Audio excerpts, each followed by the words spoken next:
It gives me immense pleasure to extend you all a very warm welcome on behalf of JIT Innovation Institution Council in association with Department of Mechanical Engineering, Janssen Institute of Technology, who has organized 5 days faculty development program on prospects for research towards innovation development in higher education institutions.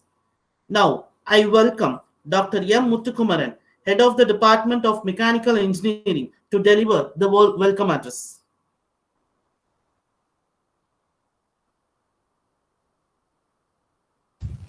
Good morning, all. I take this opportunity as a gratitude to deliver the welcome address on behalf of Janssen's Institute of Technology, Department of Mechanical Engineering, and Institutions Innovation Council.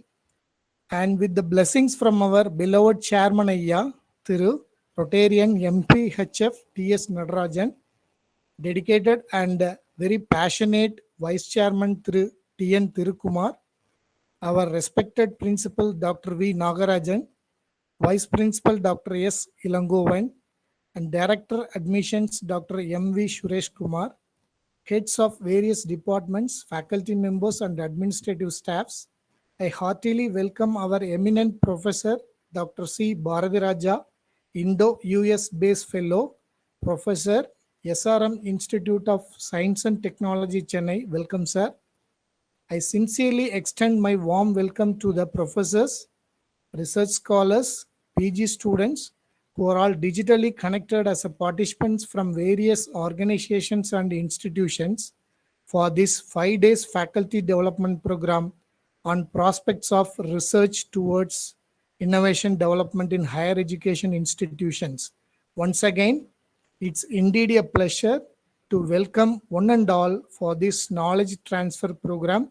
Have a great and happy learning. Thank you.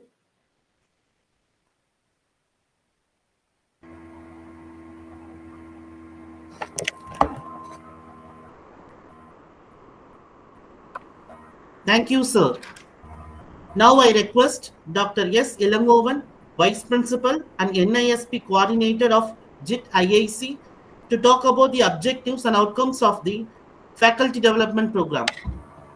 We welcome you, sir. Thank you, Dr. Parameshwaran.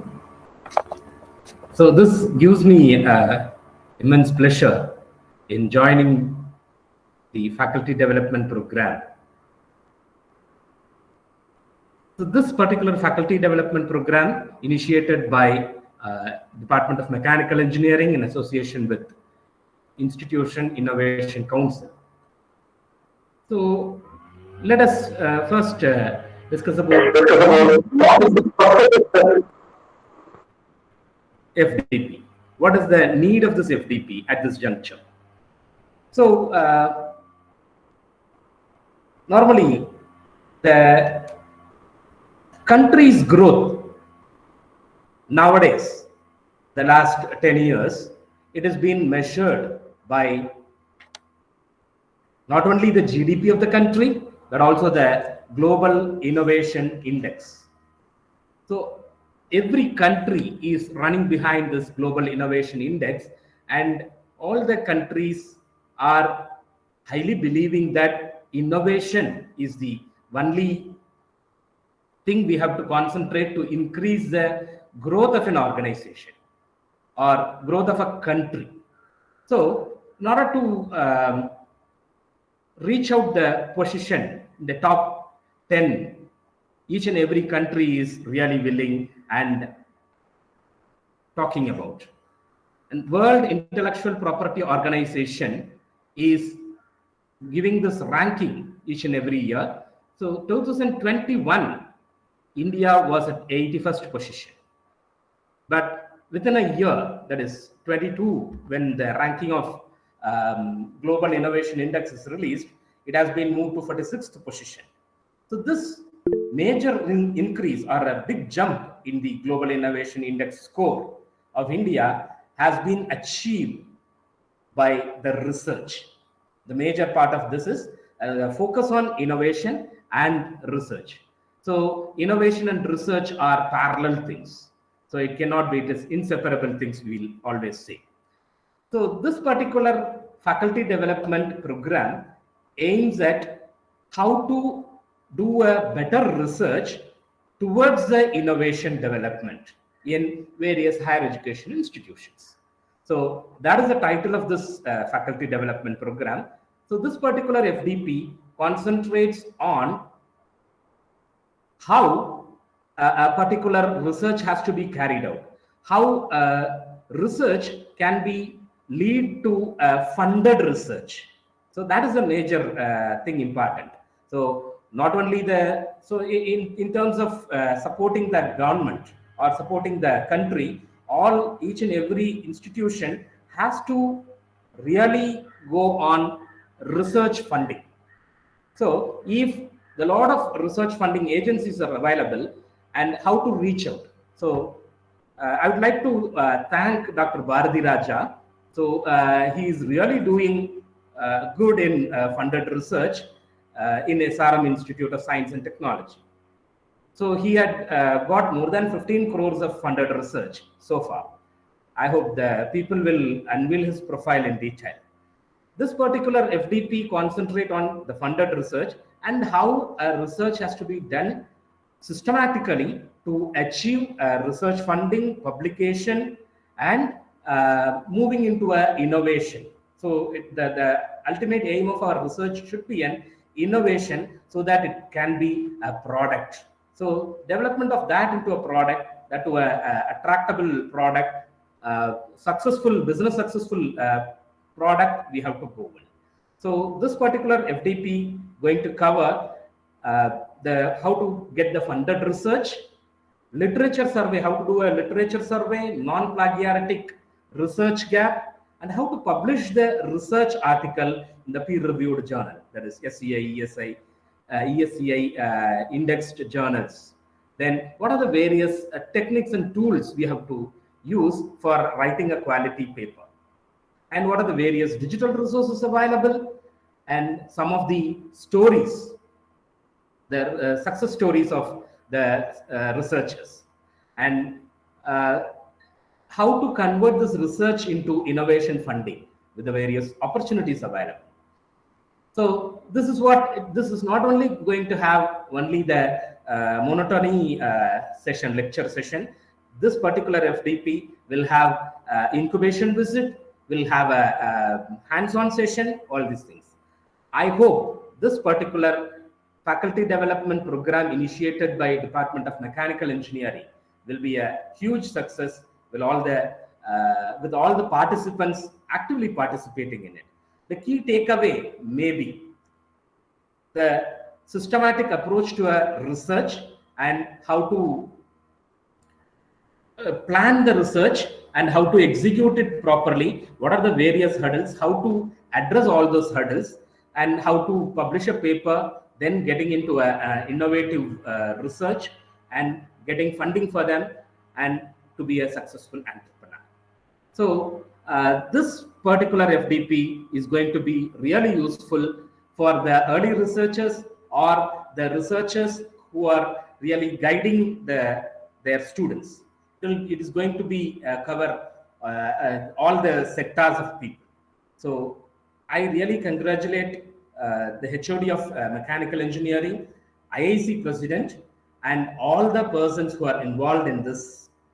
And I would like to thank all the speakers of this FDP. Thank you. Thanks for the opportunity given. Thank you, Anand. Thank you, sir.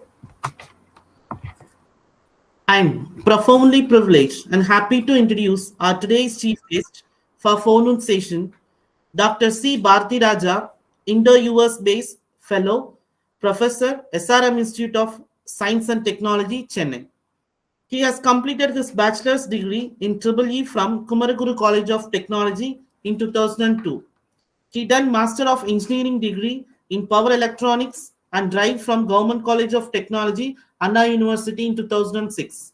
He completed his doctorate in Electrical Engineering from SRM University in 2015.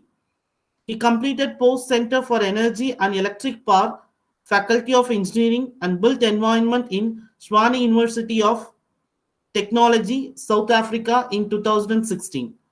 He was awarded Inter-US Science and Technology Forum, Bhaskara Advanced Solar Energy, that is ABASE, a professor, Brad Lehman, and the Government of India as a visiting research scientist in his Power Electronics Research Group at Northeastern University. He has published 47 peer-reviewed technical articles, also received gold medal for the best research paper at SRM University Research Day in 2014. We welcome you, sir. Now, I welcome Dr. C. Bharati Raja, Indo-US based Fellow, Professor, SRM Institute of Science and Technology, Chennai, to address the gathering. It's over to you, sir.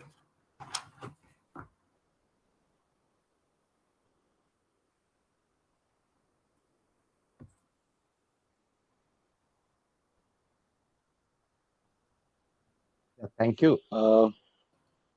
Before I start, can I check my side audio and video and everything, right?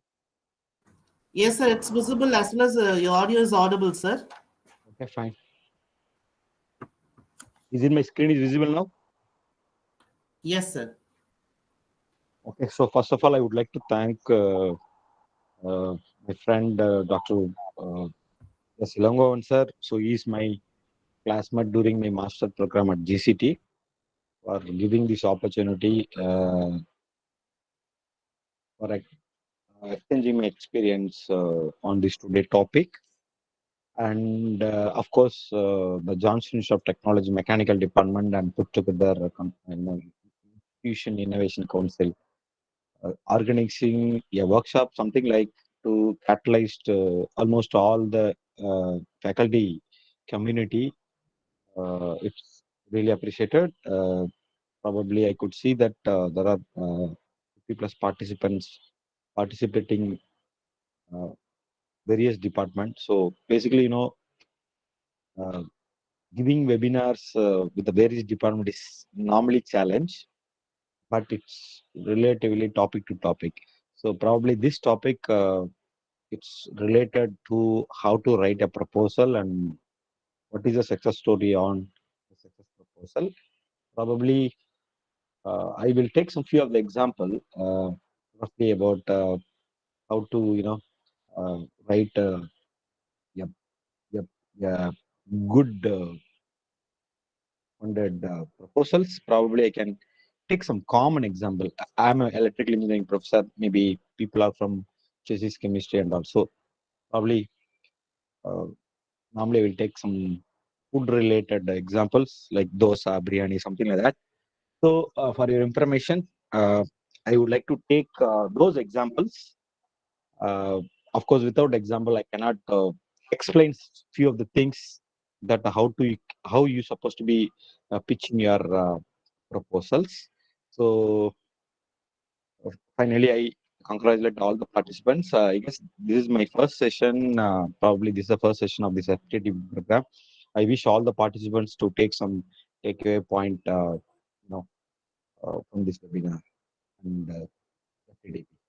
So let us start my session. Already we are running out of time. So it's like something like that. I wanted to discuss before to my start my presentation. The present days, the academic faculties, either you wanted to get a good college or you want to grow up your own college. So you have to indeed to do something. Uh, Please guess yourself that what and all you need. So I have mentioned so many P's here. So what is it first P? Early days, if you take 10 years before, everyone is asking papers, papers. That's first P. And what is second P? Then people are asking like project. You need a project. So then what else? You need IPR, patent. So that's what says the next P. Then what else? Now the people are telling you have to develop your product. Of course, the incubation center, innovation council center agenda is supposed to bring the product from the institution, from faculty and students community. So now in the fourth, we are in the fourth P. We don't know what is the next P is going to come. That's why I made it a dotted line over there. So you see that everything is P actually. So of course we need a admission, but beyond that, the faculty profile you wanted to build, that you want all these P's only. So now we are entering into fourth P. So anyway, the topic is actually second P. What I said, that it's a project. We need a project, right? So true fact of any faculty in academic institution, if you have a product, definitely you are on the safest side. I'm talking about the surveil of fitness, and probably if you have a project either in government college or private institution, or if you are in some other government research institution, of course, if you have a product, means a project, you don't want to bother about your surveyor. So the important thing that we need a project. Okay. And one way or another way, this P, 4P, maybe the fifth P also may come. But of course, if you want to achieve all the P, you need some kind of experimental setup, some kind of exercise of research. You wanted to do some research. Of course, you want some exercise, experiment you want to build. Of course, end of the day, you need a money. So who can give money? Institution cannot bear money. Already we know that the admissions are not good in engineering college. Even though it's good, each faculty cannot feed the money. Institution cannot feed the money to each faculty for their own research. So what is that? The government is seeding the fund to the faculty community. So that is what actually funded project. So if you achieve that blue color P project, definitely you can bring from that, you can bring your product, patent, paper, so everything you can bring. Okay, so the important is the blue color P is call it as project. Okay, so this is a common picture. Keep it in our mind always that I assume today's in this webinar there are people are just they have started to write the proposal. Maybe they're zero, and few of them might be tried, and few of them maybe succeed. Okay, so I'm just conveying the information common to everyone. Probably my presentation is into the down level, like people who wanted to be start the proposal, and some of the area probably they may understand. And of course, the people who already writing the proposals or people who already received some projects, probably they maybe understand some of the part. So if you have any questions, you can discuss in the end. Okay, so this is a picture. It's very clearly understanding about the funding, success funding. So you see, there are very few proposals are only getting funded, and few of the proposal uh, it might be maybe funded. It's nothing but you have been called for the presentation, and maybe the rewriting the proposal again, uh, and we can submit. So that's call it as maybe funded. But if you see, there are n number of proposals being submitted by the faculty community to the different funding agencies. Actually, end of the day, going to the dustbin. Don't take it as a wrong way, but it's a true fact. So like why it is not funded? We are telling that it's a competition, right? Of course, I agree that, but it's not a healthy competition. There are n number of proposals. Many things are missing. That's the reason the funding agency or reviewer taking an opportunity straight away rejecting the. Okay, so you don't want to give a space to reject in the initial stage, but the true fact that many proposals are rejecting in the initial stage because we are giving a clue to them to reject. So let's discuss those things later. And normally, any topic, when we discuss technically, we have a lot of doubts in the end. But this is something different topic. We have to keep some question in our mind in the beginning. So I have few of the questions based on my previous sessions and experience. I have listed for you. You maybe keep it these question in your mind before entering into our presentation. So what is project proposal format first? mean that what is the best project proposal or better project proposal, and whether my idea will be funded. My idea is very small or big or intermediate level. I am from mechanical engineering department, but my idea is in biometrics. So kind of questions might be there in our mind. And there are n number of agencies there.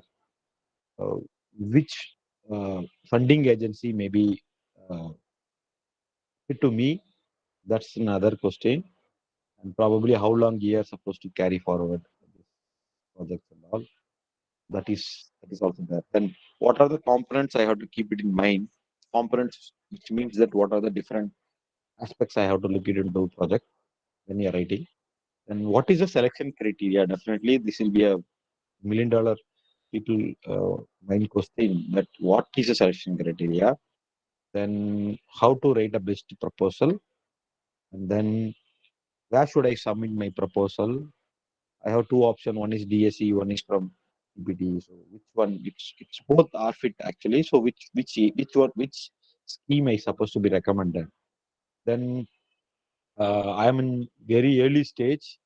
Whether I go like a postdoctoral fellowship, then probably small project, then I can hit into big project, or what is that it is.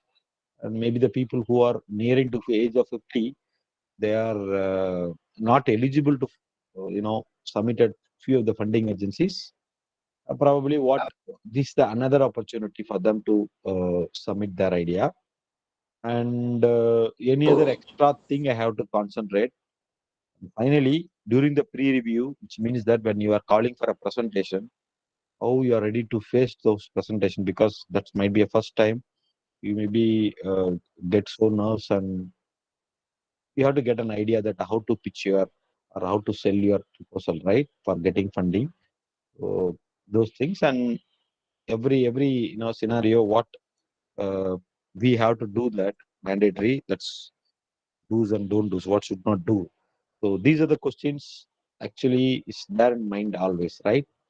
So with these questions, we will enter into the presentation. So the best practice, maybe I can say better practice, because there is no word, there is nothing best in the world.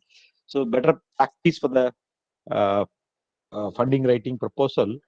With these aspects, today we're going to discuss about what, why, and we, and what is that grand basically. What is the basic mindset I should have? Okay, so that is also very much important. Then what are the funding agencies and opportunities available in front of us? What is the general procedure and what is the need for the proposals? Then each and every component of the proposals, the way to write the proposals, and what is the do's and don't do's. And probably I can show some models, and finally we can have some questions. And of course, I have some frequently asked questions also. Those questions also I will just discuss in the end. So first, I said that you have to keep your mindset. So mindset is very much important for the funding project you wanted to get it. So meaning you are hardly worked 2 years for a proposal.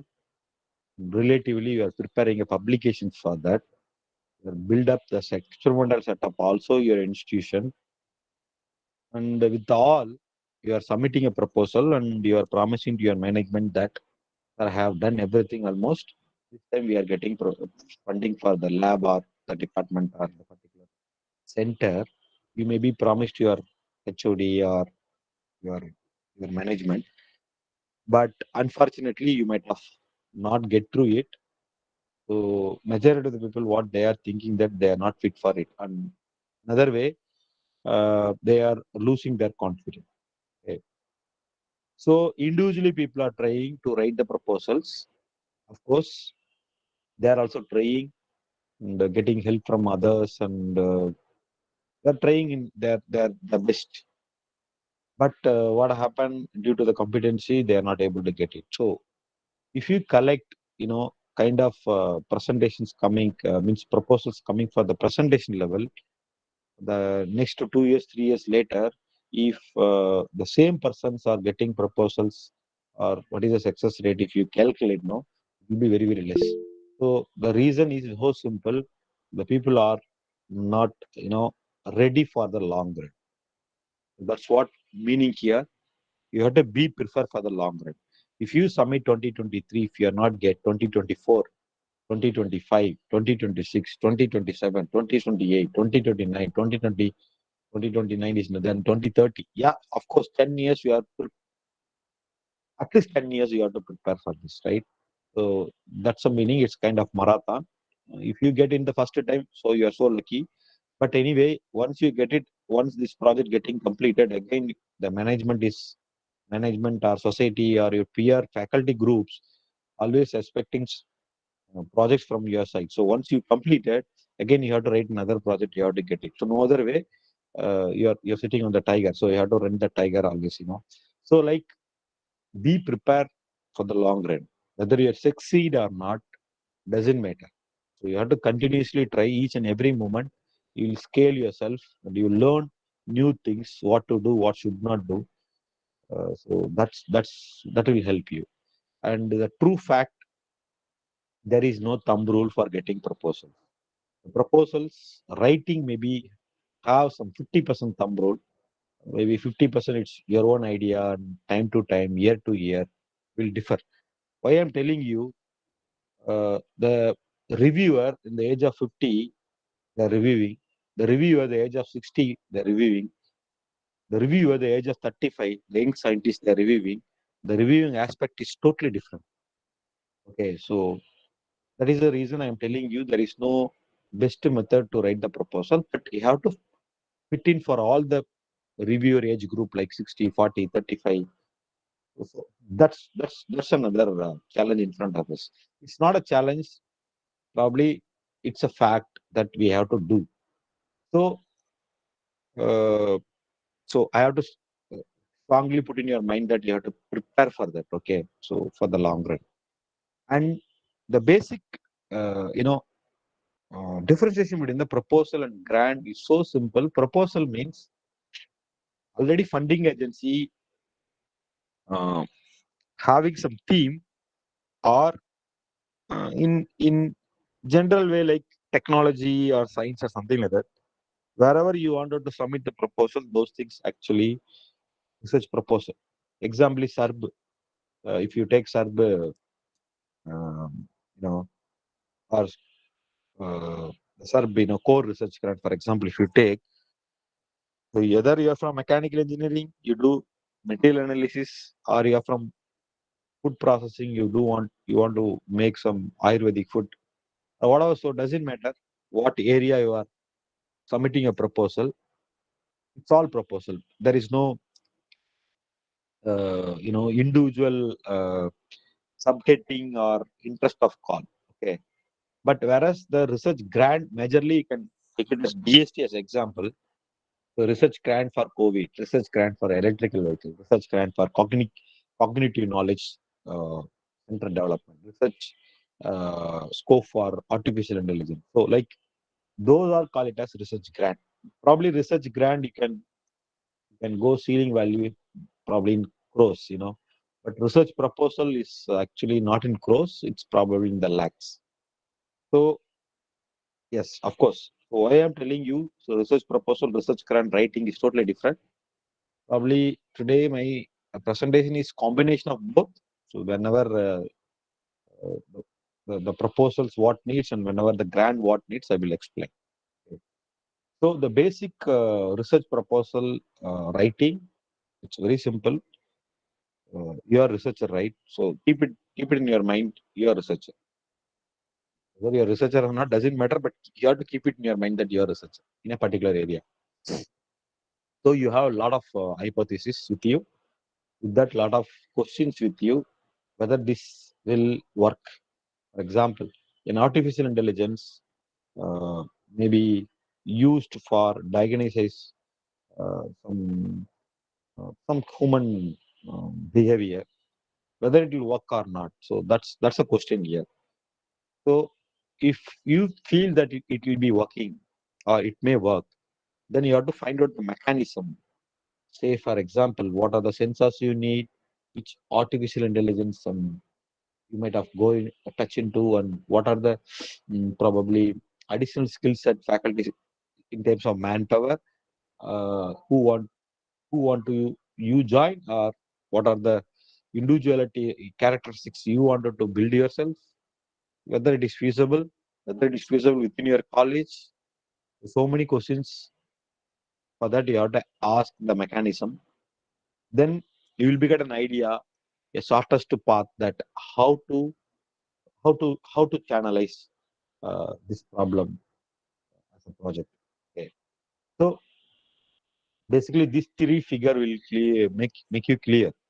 So people are normally going with some idea, then they are going and finding the problems. That's not a good idea. You have to create question among yourself from your early research, probably find out the mechanism, then create an idea to pitch in. Probably that is a success method. So a project idea probably have to come in your mind in the initial stage with this pie chart. So you are you are probably having some idea. Is commonly called as project proposals. Who is a stakeholder first? You are the one of the stakeholder, no doubt, and your college is another stakeholder. Maybe you are adding some faculty with you, or some lab attenders, probably skilled lab attenders or lab facilities. Those are also stakeholders. Of course, end of the day, you are going to pitch your product into a real field. Say, for example, you are developing a medical device, so you need a patient to test, right, for the medical device. So those are all much needed. That's why it's meaning this like that. So community demand. So first you have to understand the proposals having a demand on the value. So for example, if I developed any uh, systematic procedure for COVID testing, RT-PCR testing, in a simple manner, I will get project. Why? Because the entire world interest is towards to that for the next 5 years. Now, if I develop some kind of solar panels associated with the solar cooker or something like that, it was one of the time is a trusty area, but now the technology has grown a lot. Even Flipkart and Amazon, you can buy those products. So, community demand for your research, you have to be pitch. Then, what is your resource available in your college? That's very important. Again, I'm telling you that the same example, you wanted to develop some simple RT-PCR test procedure or instrument. Your department should have a facility within your college or institution, within your campus or your own management or nearby your college. You have hospitals. You should have biomedical department in your department, in the college or nearby. So those are the department may have a common instruments that is highly needed for this project, because we cannot build everything during in the fund what you are proposed, right? So that's what available resources. Even manpower also sometimes you can make it as a available resources. But of course, majorly instrument and what is your capacity to pursue this research. Then, of course, you need to identify the aspects.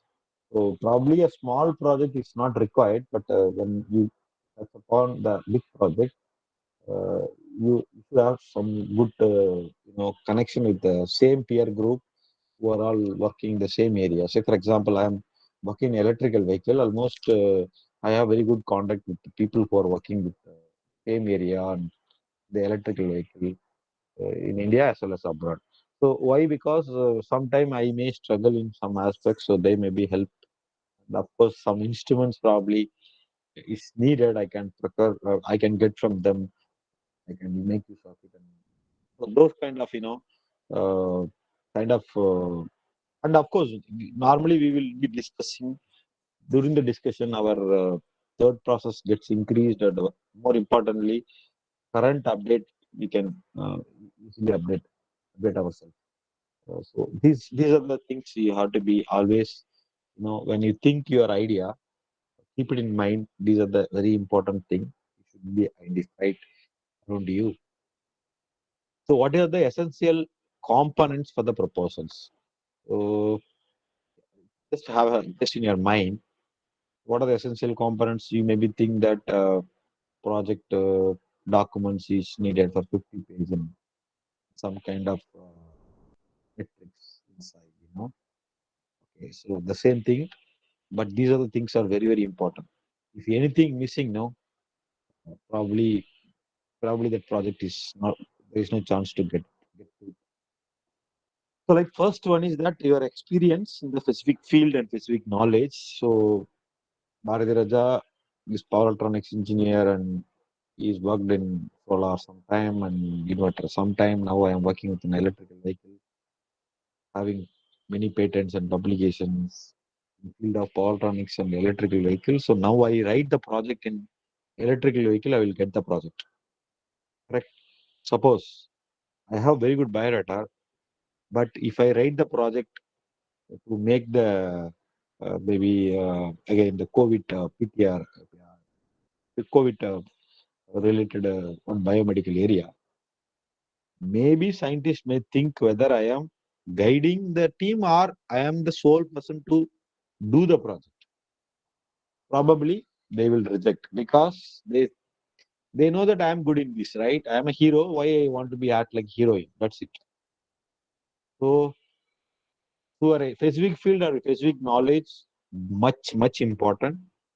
While reading your proposal, your name and your biodata has to be come into your proposal in a different area. It's nothing but your area of field. So probably that happens through your publications. So you need a publication, no doubt. And you have good publications, especially science index papers, and of course, there are different department is inside the webinar now. Maybe I can list few of the journals. If you are in the science group, if you have a nature publications, if you are electrical computer science, ECE, IEEE publications, if you are mechanical, Society of Automotive Engineering, or some elsewhere important journals. Yeah, so those journals, if you have, definitely uh, that is giving more strength to your project. So what I mean that you need a star publication related to the field of topic what you are going to propose. Okay.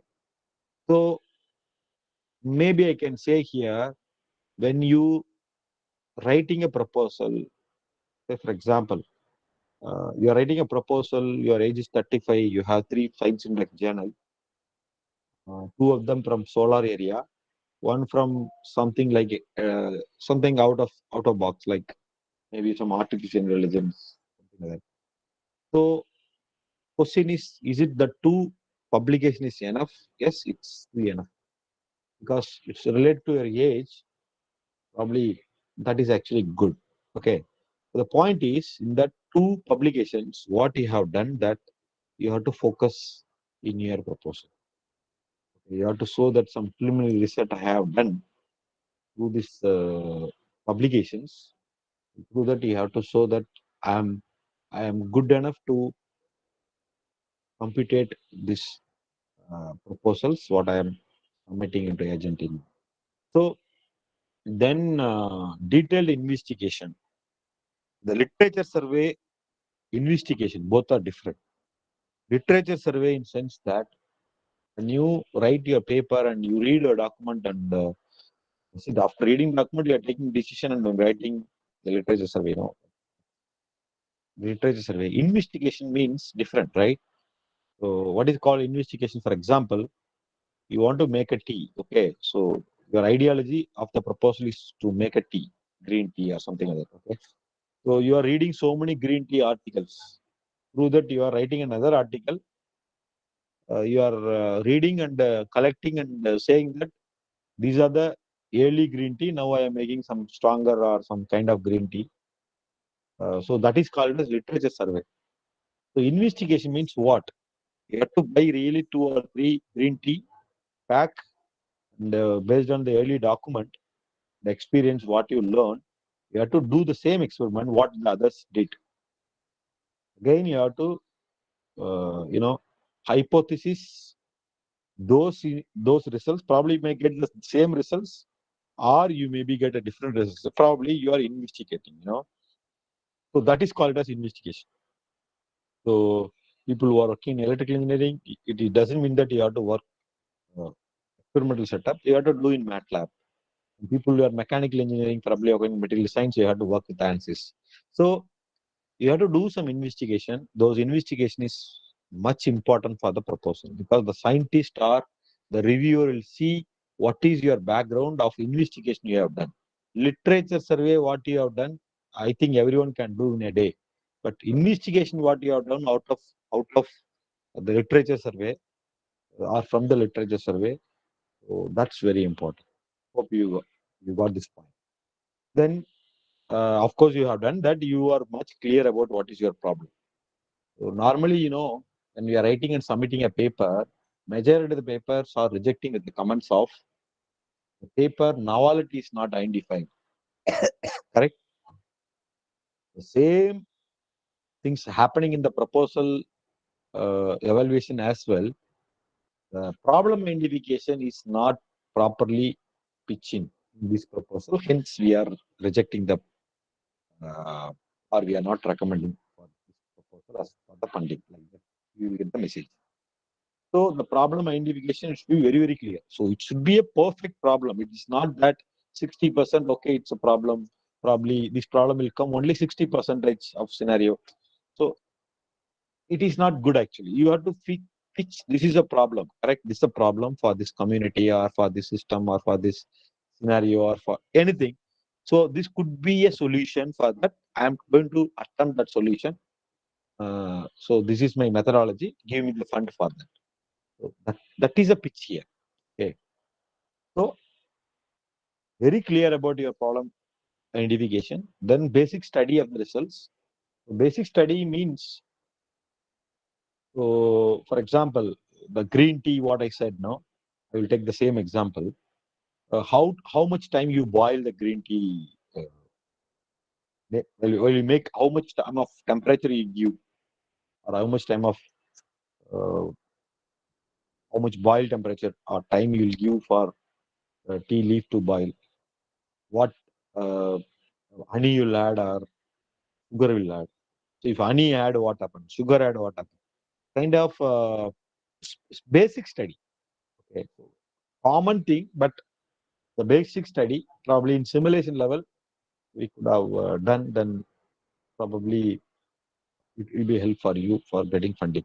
So example, another way, an electrical engineer developing wanted to develop some electrical motors for a high power motor, for a car. Okay, so it doesn't mean that you have to develop a full motor what you wanted to propose. At least you have to try the motor design, Elton design in 2D or 1D dimension design with SolidWorks or ANSYS platform or some other platform.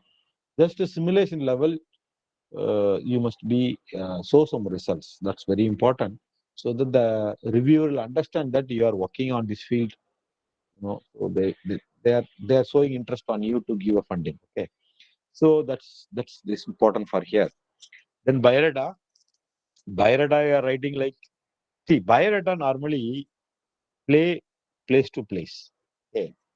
So here my webinar today here, uh, somebody reading my biodata. So what way the biodata plays here, that I have received 14 crores or nearly 15 crores project, so that you all basically whether I'm doing good or now, good or bad or whatever. So, but because of that huge funding I received, so you understand that I am going to convey today something, correct? That is the only message my biodata is going to give today, because the forum is today is that I have to take some seminar for funded project. So in this case, I am probably what and all I have Center of Electric Mobility. I built it here in SRM about 25 crores budget. We are developing two-wheeler, three-wheeler. So those things I am showing here as somebody reading as a biodata, you won't impress, because today my topic is uh, to describe how to write a proposal, right? So biodata, you may be in a different aspects, field of aspects, but what is your project area?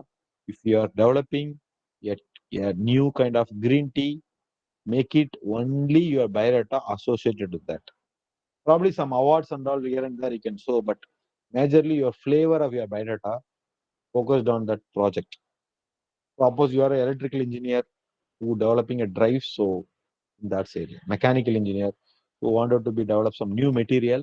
Okay, you may be expert in some other area like alternate fuel or something like that. But the proposal here is metallurgy, right? So metallurgy area, you have to show your background. So because the proposals maybe 2 page or 3 page, you have to fit your biodata. Beyond that, you cannot actually do it because it's limited. So that is the meaning I'm telling you. Within the 2 page, what is that you wanted to be, so you are to do this project, because the project area is metallurgy, so you have to show your background of metallurgy better. Okay, even you can show that I'm 4 time 5 time I'm taking MTech particular manufacturing technology or additive manufacturing technology for the composite material, something like that subject you have taken. You can pitch those things, it will be help. Okay, so unnecessary I'm having n number of publications in biometric medical and something like that, it's no way useful. Then finally, writing techniques. So uh, hope this slide, there are 7 bullet points. The writing technique is in the end. There are 6 bullet points. Is supposed to be you have to prepare. Okay, yourself. So today I'm going to teach probably how to have and experience those things. But of course, the first 3 bullet points is has to come from you. This seminar is no way going to help you to develop those 6 bullet points. That's in your hand. Okay, will help only in the 7th bullet point. Hope you agree with me. So the research proposal, I can give a rough idea what you have already known, past and present. Which means take your biodata, ask yourself which area you are strong, past which area is strong, at present which area is strong, right? Same thing like your proposals also. What is happens past, what is going present, and what you wanted to be know, or what you are thinking this is supposed to be happen in future, that is future. Then knowledge gap is actually probably you can write what you wanted to write. So I'll give best example for here. So take an autonomous vehicle. So everyone knows autonomous vehicle, right? So what is past? Now we have ADAS, cruise control. So those things are present. What is past? Previously we don't have actually clutch, right? We are operating only through the brake and accelerator. Then we have some other aspects called clutch came. Then we have different kind of ADAS. Now cruise also there. Now you take autonomous vehicle. What we wanted to know future. Let's call autonomous vehicle. So many things. There is no driver. You can just sit in your vehicle and vehicle will take care of everything. Okay, even the autonomous vehicle you can make your office. So there are n number of things can be done through the autonomous vehicle. So now what is the research gap? So now we are at the level of cruise control or ADAS level, automatic driving system, level 1. So I am proposing level 2, or I am proposing a basic autonomous vehicle 4-wheel drive for a geomap driving category. So like that is a gap. So for that gap, it has been done in India, it has been done in abroad. So what level it has been done? what is that output they have achieved, what it is not achieved. Those are all call it as knowledge gap or research gap, we may say. So in additionally, knowledge gap, why I'm adding machine learning, they used, I am not used, or we are used, they are not used. I am taking a lot of data, I make it centric unit and happen through some artificial intelligence. So those are all probably can fit into your proposal. So this will So actually, the space what I have given as a gap, you should imagine your site, because the question will come during your presentation, and what is the knowledge you have. Based on that only you can write actually your literature or summary. Of course, you can give your better presentation. So that's very important. So you have to keep it always in your mind that to update yourself. So as of now, I have completed my first session. So it's very general. What all you should have, and basically being a faculty, uh, how to develop our surrounding to achieve the funded project. So now we will move to the next one. So what are the funding agencies there? Okay, so there are, before entering into different funding agencies, let me uh, point out some of the funding opportunities. So in faculty community or academic community, excuse me, I will take some more time.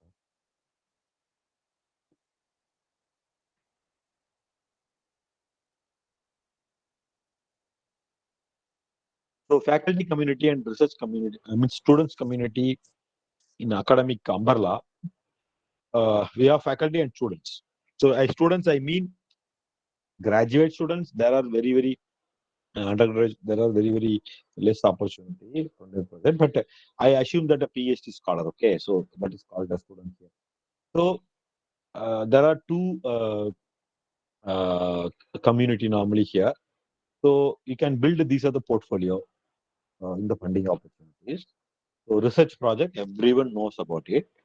The fellowship in sense, the postdoctoral fellowship. So you have to be collaborate either in any one of the IITs, NITs, IIS, Bangalore, or any national institution where you can pursue your postdoctoral. It's possible actually. So even the students can pursue their PhD also there in that lab. It not mean that you have to register the PhD in the respective university. Wherever you are pursuing a PhD, you can go and do your research in the respective institution or funding agency. I mean, research institution or universities like IISc Bangalore, IIT and NITs, few of the NITs. Okay, so international fellowship, probably collaborative research, purely it is faculty and as well as again the PhD student. We have to find out the overseas professors who are closely working with you, with your area. Probably you can go there and you can do your or continue your PhD program or probably PhD work, or you can do your postdoctoral fellowship in the respective university or respective country. So that is coming under that category. Then you want to pose some training. Suppose you wanted to learn battery or you wanted to learn some kind of mechanical synthesization process or something like that. The respective university, either in abroad and India, they're only having instrument. So you can go there and you can have a training. So training also you can. In startup idea, you already developed the product. Now you wanted to start that as a commercialization value. So you can create a startup grant. Then you want to do a joint project with the different universities. The university, some of them from India, some of them from abroad. Of course, you can do that. Then you want to travel for a conference or again for training or any knowledge transfer or attending a global noble numbered Emirates function or any event, anything. So the travel grant is there. Then there are few postdoctoral fellowship directly called, say for example, Indo-US fellowship. Everything comes under that category. postgraduate fellowship, and there are some Fulbright scheme, and those are the things are already available from the DST. So again, PhD postgraduate fellowship is literally same. Um, then you maybe go for a center of study. That is also possible. You can develop a new center in your institution. So that is also possible. So basically, these are the category funding opportunities available in front of us. So who are all actually giving a funding or funding agencies? One thing you understand in your mind, all funding agency comes under the umbrella of Ministry of Human Resource, means MHRD. Okay, so and there are different ministries. Those are all technology side, or some of them from a ministry created for the country development. So you all know that the Ministry of Ayush is actually developed for the country development. Then there are some of the ministries of Ministry of Environment, Ministry of Food Processing, non-conventional, power, water. So basically, these are the ministries under there are schemes are available. There are separate department also available for the funding agency. So under the ministry only, those funding agencies are actually coming. Overall funding agencies, these are all. So UGC, Department of Science and Technologies, DST, Department of Biotechnology, DTP, then CSIR, it's nothing but you know about CSIR. So then AICT, IES, ISCADAR, and NCR. Even COVID time, there are schemes are available. So likewise, there are a number of funding agencies available nationwide. And apart from that, state level also, like we have a TNST, right? Likewise, state level also funding agencies are available. But any funding agencies, for example, TNST comes under the Tamil Nadu Higher Education Department. So like that, any funding agency comes under the umbrella of some ministry. So according to my knowledge, there are 11 ministries actually funding for the institution to get benefit. Institution means they are funding ISRO and they are funding for Johnson Institute of Technology. So that kind of freedom we have actually. Okay, so uh, the SARB, another one more scheme is developed for the nation of India. It's called it as Science and Engineering Research Board. This is comes under DST, but there is a separate fund, okay, for this. So under this SARB, many might have know about it. Core research, these are the funding scheme, core research grant.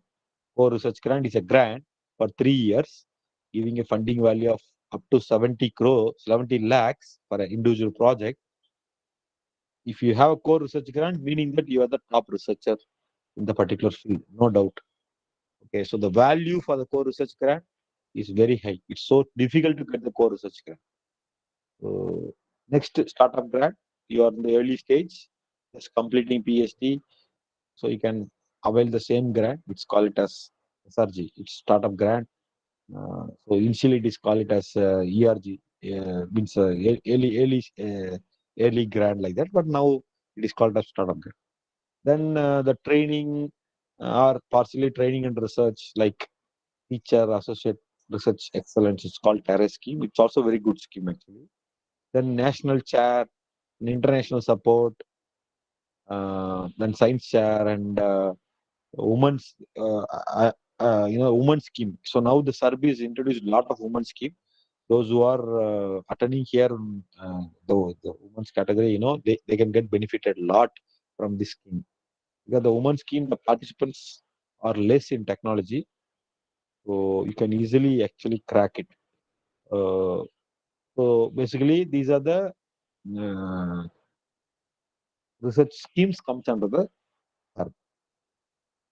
So let discuss some other than the SARB, Department of Science, Scientific and Industrial Research. This is a separate wing actually under the SARB. So in that there are different schemes are coming. So industrial research project, okay. So in DST also technology platform and develop technology platform and scheme is there. So this industrial research a separate project schema. So industrial project means you want to work with industry sometime, then only you are eligible to apply into this. Majorly what happened, there are professors, they are writing a proposals and certainly they are thinking that which in industry can be collaborated to make them to join this proposal. It's okay actually, but this is something not like that. So for example, I will give example so you can understand. So say for example, if you take my case, we are working with one motor company developing a new motors for a EV. So almost 5 years we are working with them and we have combinedly developed some IPS as well. So now through that collaboration, we are making a project to submitting into DSIR. So that company I will add. Apart from that, in another one more company, I will see maybe Ashok Leyland or Mahindra I will add newly. So what is the role of Mahindra here? To make that product into commercialization. So what is another company already I worked with? That company working with us to make that technology. So technology is different, commercialization is different. Mahindra never help for you to make a technology. Mahindra make the technology to get into commercialization. So technology transfer they will do. They won't do technology. So in this scheme, probably the academician and you may be have an experience of working with an industry. Those industry, at least you both of them supposed to work 2 years in specific topic or specific product or something like that. And a new company who may be capable of taking this product into technology transfer. Here, international programs also available and Indian programs also available. You can actually try in either. Okay, so let's give some example for the core research grant. So what is a core research grant? As I said, no, the SERB under there are multiple schemes. In that core research grant, I said it's very good scheme. Getting also difficult, but once you get no, it will be good for your career actually. Once you get core research grant, next project is so simple. Say for example, if you take my Vereda, I have done my core research grant as a first project. Now almost whatever the project I am submitting, I am get through it because you know coming from this core research grant. Core research grant basically toughest one to get it. Maybe I can give this as example for our writing practice. So like objective of this core research grant is so simple. The scheme provides core research support to an active researcher to undertake the research and development in the entire area of science and engineering. So what is the keyword here? Active researcher. Who will be active researcher? Who is called as active researcher?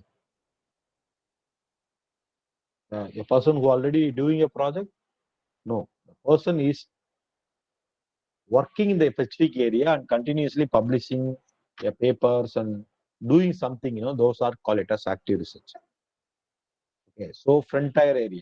So for example, electrical vehicle, if I say that I'm developing a scooter, they won't take it as frontier area. If I tell that I'm going to make a 4-wheel drive for an autonomous vehicle, then they will give. Okay, so that's called active researcher for the frontier area, science and technology. Science means you can develop material also, no problem. Engineering means respect to engineering department, what is the focused area you can. That is objective. The nature of the support, what and all they will provide. They will provide the equipment cost. So 70% of your project or 60% of your project costs are equipment cost. Then manpower, they will give JRF. So 30% cost goes to JRF. Then consumable travel and everything goes into 10%. So equipment, manpower, consumable travel, contingency, they will provide. What is the ceiling value? 70 to 80. But of course, for example, we may try 35 to less than 50. That's the best idea. The 70, 80 and all, maybe IIT, IASC or government institution, maybe they will give, but for us, they will not give a top uh, value. So they normally look into less than 50. So 35 to 50 is the best uh, option for us. What is the period? Is a 3 years period. Okay. So this is an example for this particular grant. So if you take postdoctoral fellowship, say for example, so I will take a Indo-US fellowship. Okay. So if you apply, there are different scheme is there like Indo-US fellowship, civil engineering, mechanical engineering, electrical engineering, basic science background, and all you can actually try. So for example, Indo-US means they will give 6 months or 12 for 1 year fellowship. Per month they will give 3,000 USD. Apart from that, the specific country where you go, of course, Indo-US means you will go US only. So 1,500 plus USD they will give to attend the workshop and conference. That's a separate money. Then apart from that, ticket, medical insurance, everything they will give. Say for example, if you go 6 months, no, they will give 15 lakhs. So that is the cost. When I do did my postdoctoral under the Bhaskara Solar Fellowship, actually I got 19 lakhs. So I got another 3 lakhs because that is exclusively funded. They are given another 3 lakhs feeding into my research component actually. Okay, so now they are all stopped those research component. Now they are giving only for this travel, fellowship, and as well as medical. So as I already mentioned, that fellowship where and all you can actually fellowship means either do PhD or postdoctoral. Both is fellowship. You can do in India and abroad. USO, Indo-US is separate program. Whereas in other country, also you can do like through the Fulbright scheme. Apart from that, you can do the postdoctoral fellowship in IITs and ISCs. There are top NITs also actually having a postdoctoral program. Our NIT Trichy actually having a postdoctoral program. Every year in each individual department, they're taking 3 postdoctoral. These are all available. So,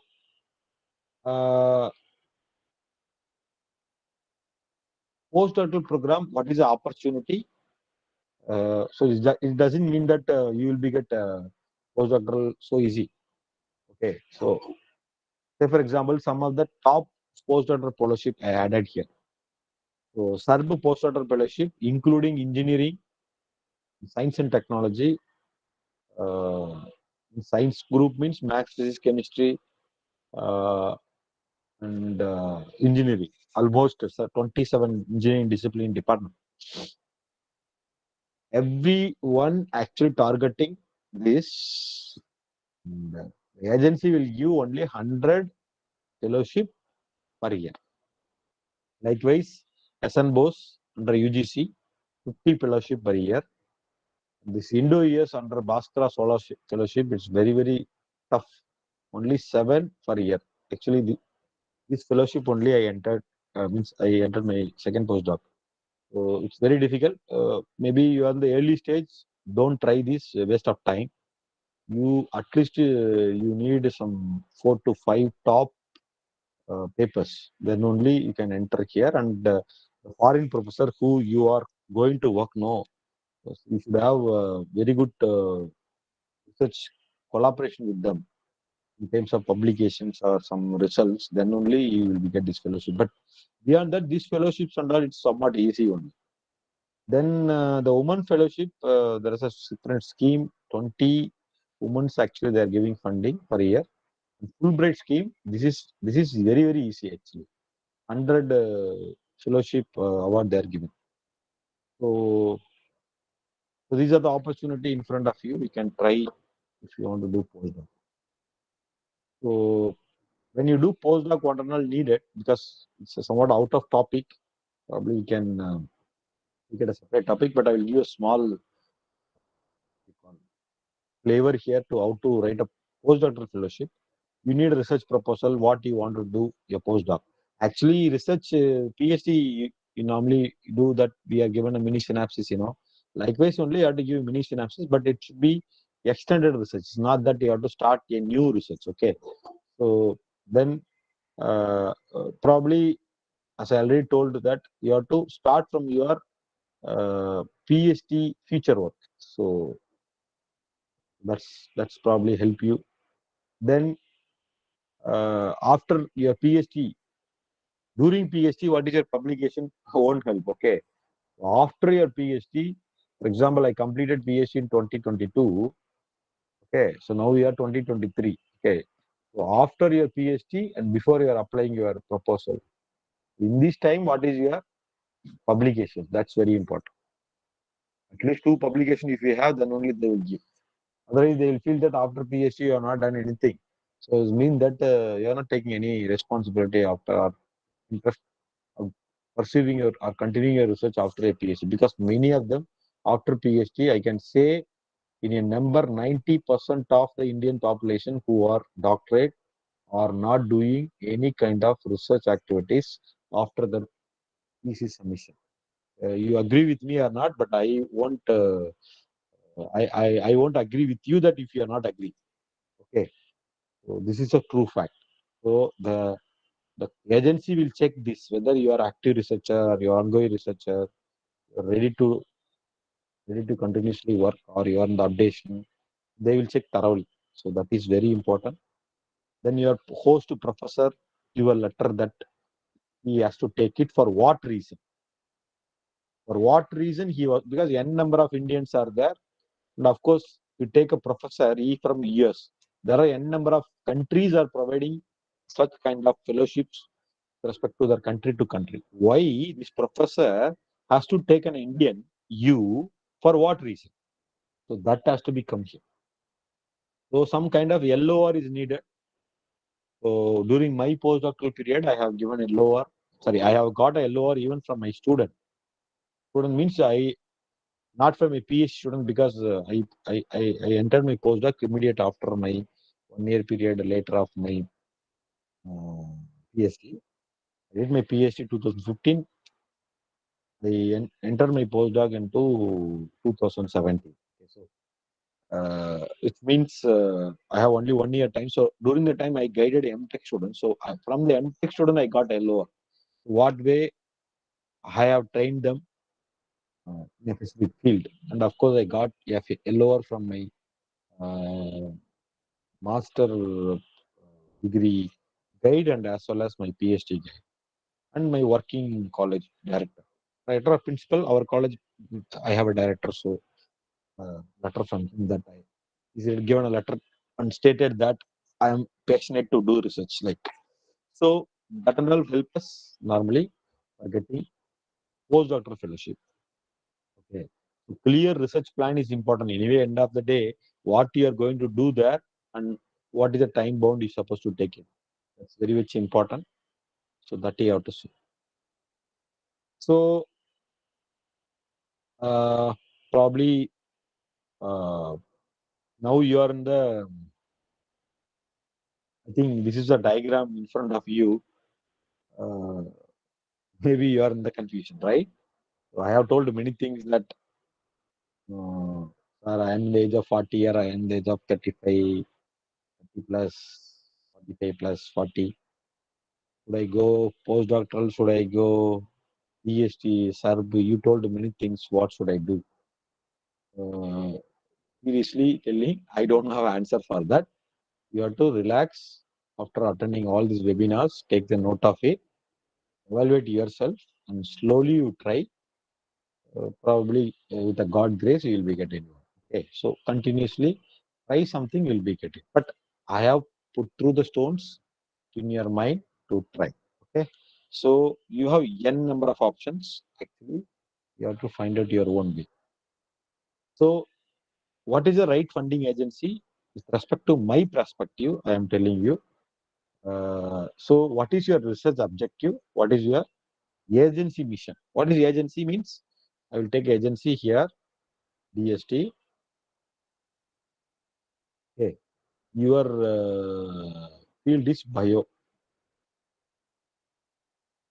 the energy. You see, energy will fit into agency. Energy, DST, mission interest, energy, environment, uh, like some of the other two items, cognition and artificial intelligence and all, visualization.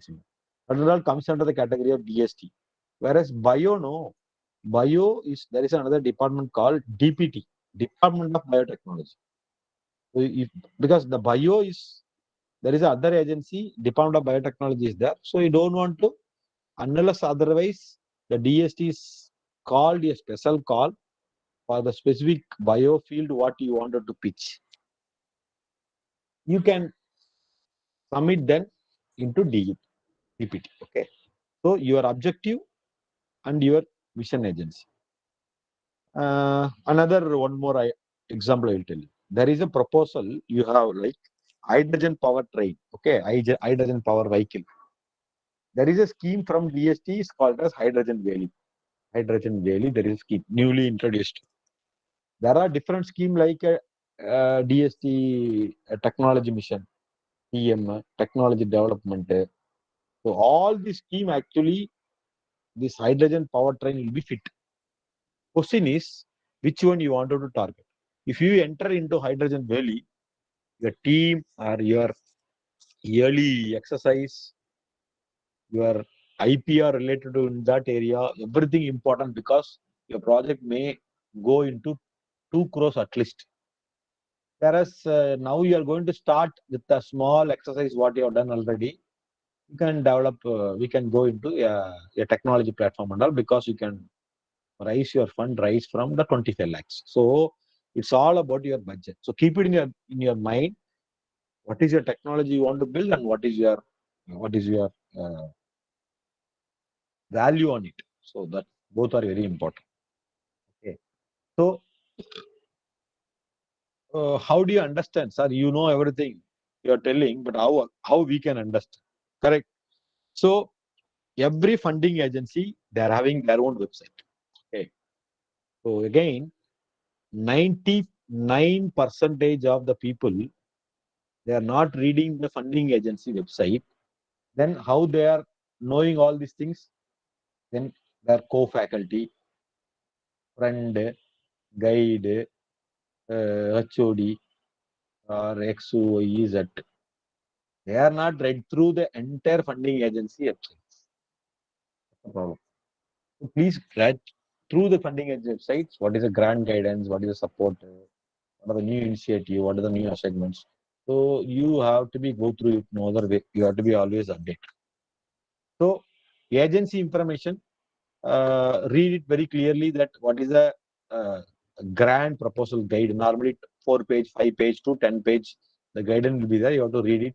In that everything will be described. What is the ceiling value? Who is a scientist? What is the timeline? What and all they are telling. Then believe and follow the instruction. Why I'm telling you, some of the instructions are there. Say, for example, you must add the COPA. You must add the COPA. They are mentioning.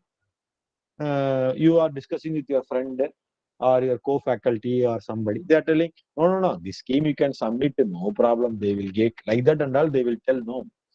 Don't believe that. Okay. So whatever they are telling, they are all discussed their own meeting. Anything is not there in the described guidance, your proposal will be eliminated from the review itself. So believe the guidance what they are given, follow the same. Don't take it the inputs from the outside. Okay. Then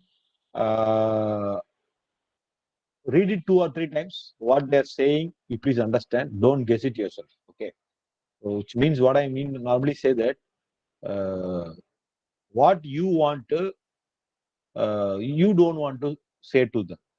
Okay. So for example, my perception is different what I am reading, but myself I am convincing and make my perception into my proposal is totally waste. To understand their perception, because a lot of times some debates will come uh, sometime in your proposal writing. Then choose your agency. You know, basically, the source of funding. That alone you just don't go. Okay, should not be sole source of funding. Okay, so that's very important.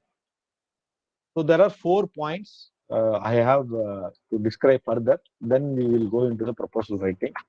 Okay. So first one is that to know the mission of the funding agencies. So rules and regulation. What is the mission? What what for they wanted to fund. So that you have to understand. Usually, uh, rewriting proposals. For example, I have done some proposals for some agency. Again, I am submitting the same proposal into another agency that and all won't work. So another thing you have submitted already, that is also there in the database. So what you have to do, better you can write it newly. So rewrite means normally what we are doing it, we are adding here and there, then that's called rewrite. But actually rewrite is not like that. Don't repeatedly or don't submit the same proposal in different schemes year to year. It and all won't work actually. Once it's rejected, find out why it is rejected, then you have to write it as a new. Okay. Then do not attempt and screw the agency mission. And sometimes what people will do, no, the agency mission is different. But we will screw the agency to fit into our research. So I can give you example. Example, technology platform, you have to show the technology with the prescribed topic what the agency is given. Agency given topic, electrical vehicle, maybe new biomedical instrument, the product for elderly people support, like that.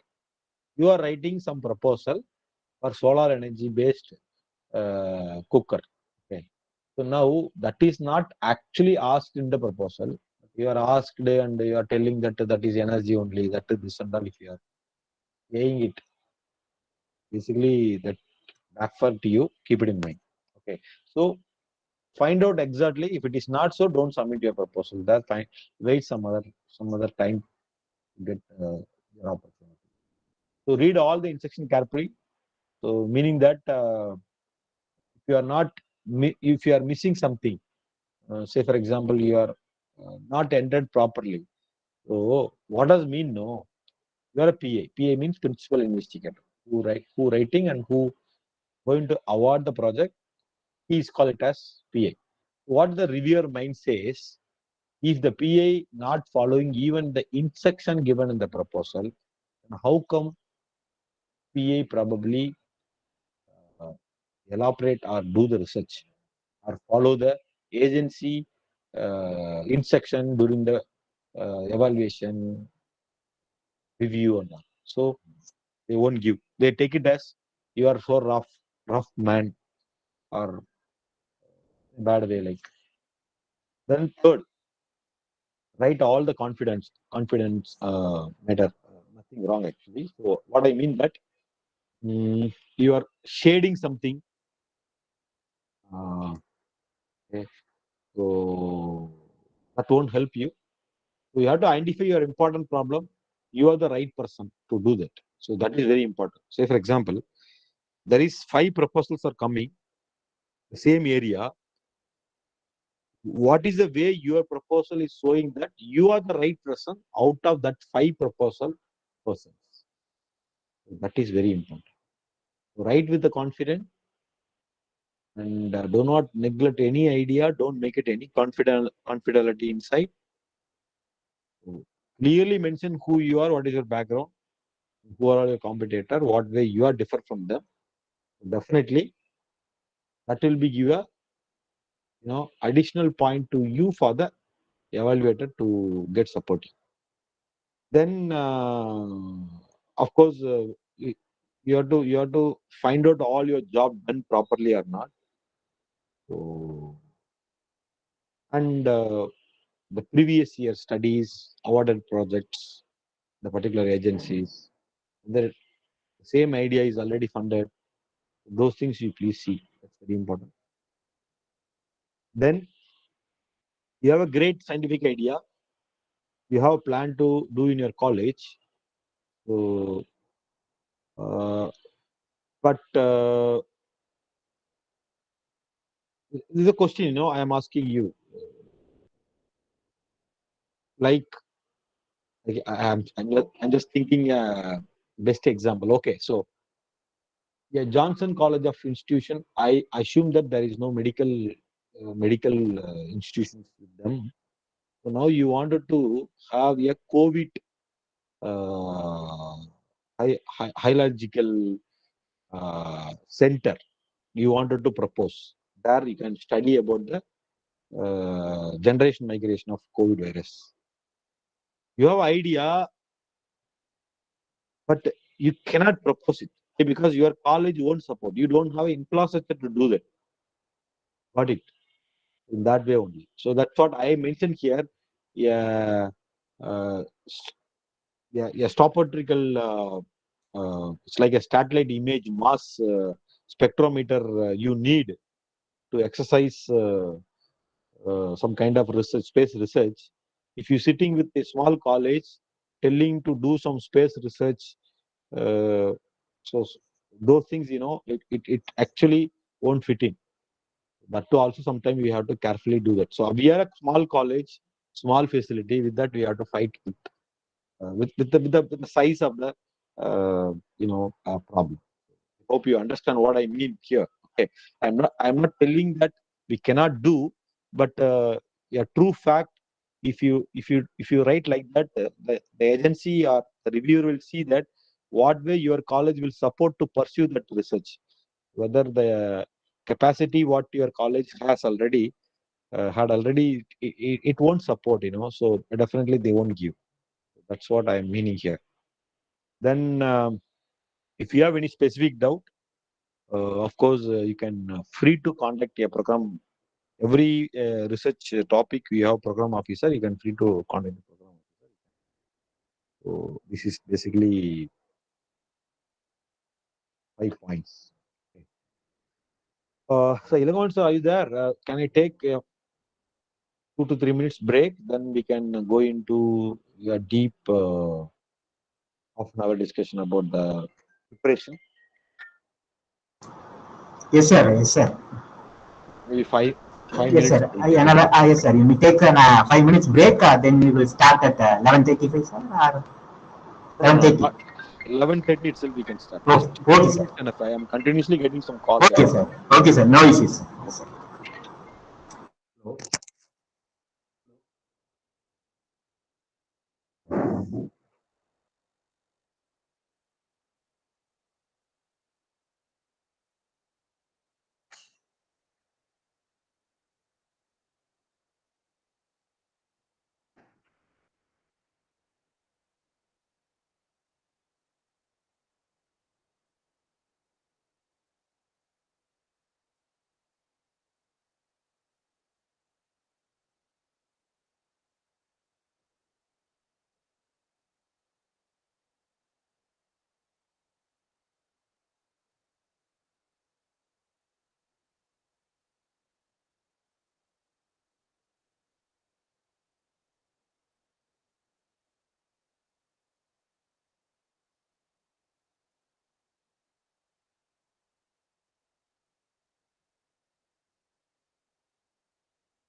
Can we start? Yes, sir. We will start, sir. Yes, sir. Okay. I actually I am able to see that there are 73 participants. So good. Yes, sir. Yes, sir. Fine. Okay, So sir. yeah. Just go back to my screen. Hope everyone, many of them is able to understand as of now what we have discussed. From here, I'm promising I will take it very, very clearly. So let us go into. So this is my second half. So what could I say here is that how to write a proposal before there is a number of $1 million question from the researcher mind is that, sir, I am a mechanical engineer. Uh, can I do a basic research? Yes, you can. Why not? I am an electrical engineer. Can I do a basic research in thermal? How the electronic switch temperature, probably heat sink development or something like that. So there is no clear definition that engineers should do the science research or science persons. They can uh, do engineering research as well, because after arrival of this nanomaterial, so now the nanomaterial research is going in the entire area now. So you can do a basic research. Basic research means a conventional research. Yes, of course, uh, that can be, because there are any number of researcher who are all coming and discussing with me. They are telling that our areas get saturated, sir. What to do? And no area getting saturated. Keep it in mind that every area is actually needed in some time. Okay, so we have to pursue our continuous attempt into that. Right. Another query that, sir, I am multiple person. Like I am doing computer science, I can do a work in electrical engineering, I can do in mechanical engineering, I can do something like that. This figure probably will tell the clear idea about it. So the person have multiple hands and doing computering, tailoring, and some kind of other jobs. Yes, you can, but I don't know. According to my perceptions, if you are getting a first project, then you can attempt those things. So before you get a first project, better you can concentrate only on one area. Okay, right. So now I am deciding my topic. Okay, so how, what, uh, and some of the points you maybe keep it in your mind. How it is, what it is. So method.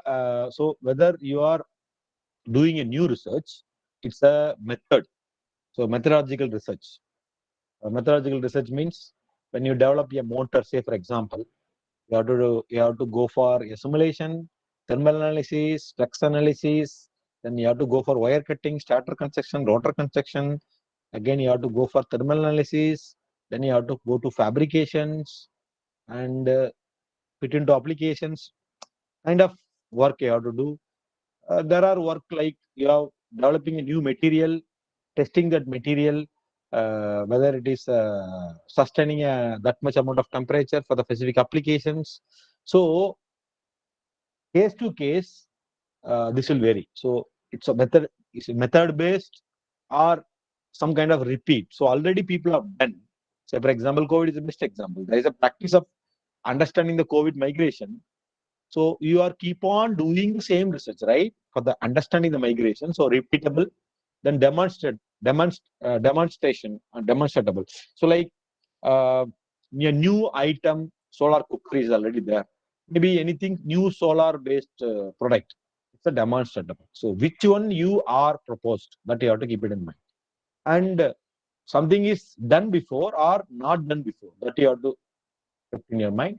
What is the significance insights, and probably demonstrable or proof of concept. What is the probability of success? If not so, how much percentage it is? So those things you have to be clearly give, and your workable plan for the research you have to give. So these all the must accomplish point for the research topic when you decide. So then what are the current state of art? Of course, at present what it is. At present meaning last 2 years to till date. Then the best thumb rule for understanding the current research in your field, the top 10 scientists in the world. So if you know what they are all publications doing, definitely you can easily understand that what currently going on. Then what are the sources or have the funding? I'm telling about already you are writing a funding project. Then what I mean that what are the other sources of funding? The source of funding meaning you are writing a funding agency's project. Okay, so for in that there are other aspects of funding is needed. Say for example, you want probably some fire extension you need. For that management itself, they are having a power production in the institution, it's fine. Suppose you want some material you need, maybe Hindalco, probably some mining company giving their free of material to you to uh, catalyze the material. So, what are the other way you can solicitate your funding opportunity to execute this project apart from the funding agency? What fund you ask? Okay, then what are the key research issues in that particular area, and finally what do you like to propose? So these are things are needed. So then build your strength. As I already mentioned, from your PhD area, additional aspects it's coming, it's always better, but at the same time you don't want to repeat your same PhD area. So differentiate and what way your PhD area and what you have to show that you are continuously working in that area, but what newly you are working and what you already work. So that thing you have to be differentiate and you build your strength over there. An up-to-date literature survey, as I told you, explanatory research you must have with you, and of course you have to establish your contact. As I already told you, you should have a very good contact of the same research group, so it will be always helping to you. Then reviewer what and all wanted to know from you. Reviewer in sense that who is going to evaluate your proposal. They wanted to know your objective, because you maybe give 300-page or 500-page or even sometimes 30-page, 40-page proposal. They cannot read everything. So what and all they wanted to understand from you, research objective, what you wanted to be pitch, and technical approach and methodology, what you are keeping, and you and your faculty and your college facility, what is available, and what is your secondary objective. Your primary objective, meaning you want to do project. What is your secondary objective? Through that project, you maybe directly help to the community people, or the experiment you wanted to build through that project. That experiment maybe help for the be it undergraduate or some master students. May they can pursue their degree. A lab component you can add, and something like what is the impact on your research. So that's the reviewer wanted to know always. Okay, so uh, the package, if you ask me, sir, the research proposal, you should have Pakka background, research proposal, problem, and what is the solution you are going to provide. And this solution going to be sustained how long it is. So sustainability very important. You are giving a research problem and giving a solution, but it is only for now, it is not sustainability. Right. So that's very important. Now everyone is finding a solution for the COVID vaccination, but it is sustainability. No, it's not sustainability. As of now, the experience says that every COVID is coming, every vaccination is coming. This is not sustainability. Suppose one vaccination at least serve 5 years from the creating immunity from our body to against the COVID virus of their own migration. That is called a sustainability. So, what is your project sustainability? It's very important. Okay. So problem outcome means, what I call means why you want to do this project. That's called means. Okay. So uh, so that's very logical frame you have to build for the means. So problem, outcome, and means. Okay. So now you all know, you got an idea. Now you wanted to enter the research proposal. Let's see what and all is going to be. So writing research proposal in a detailed approach. This is a structure. So any research proposal, if you take, these are the 10 components will be there. Keep it in mind. I am not focusing of any one particular, scheme.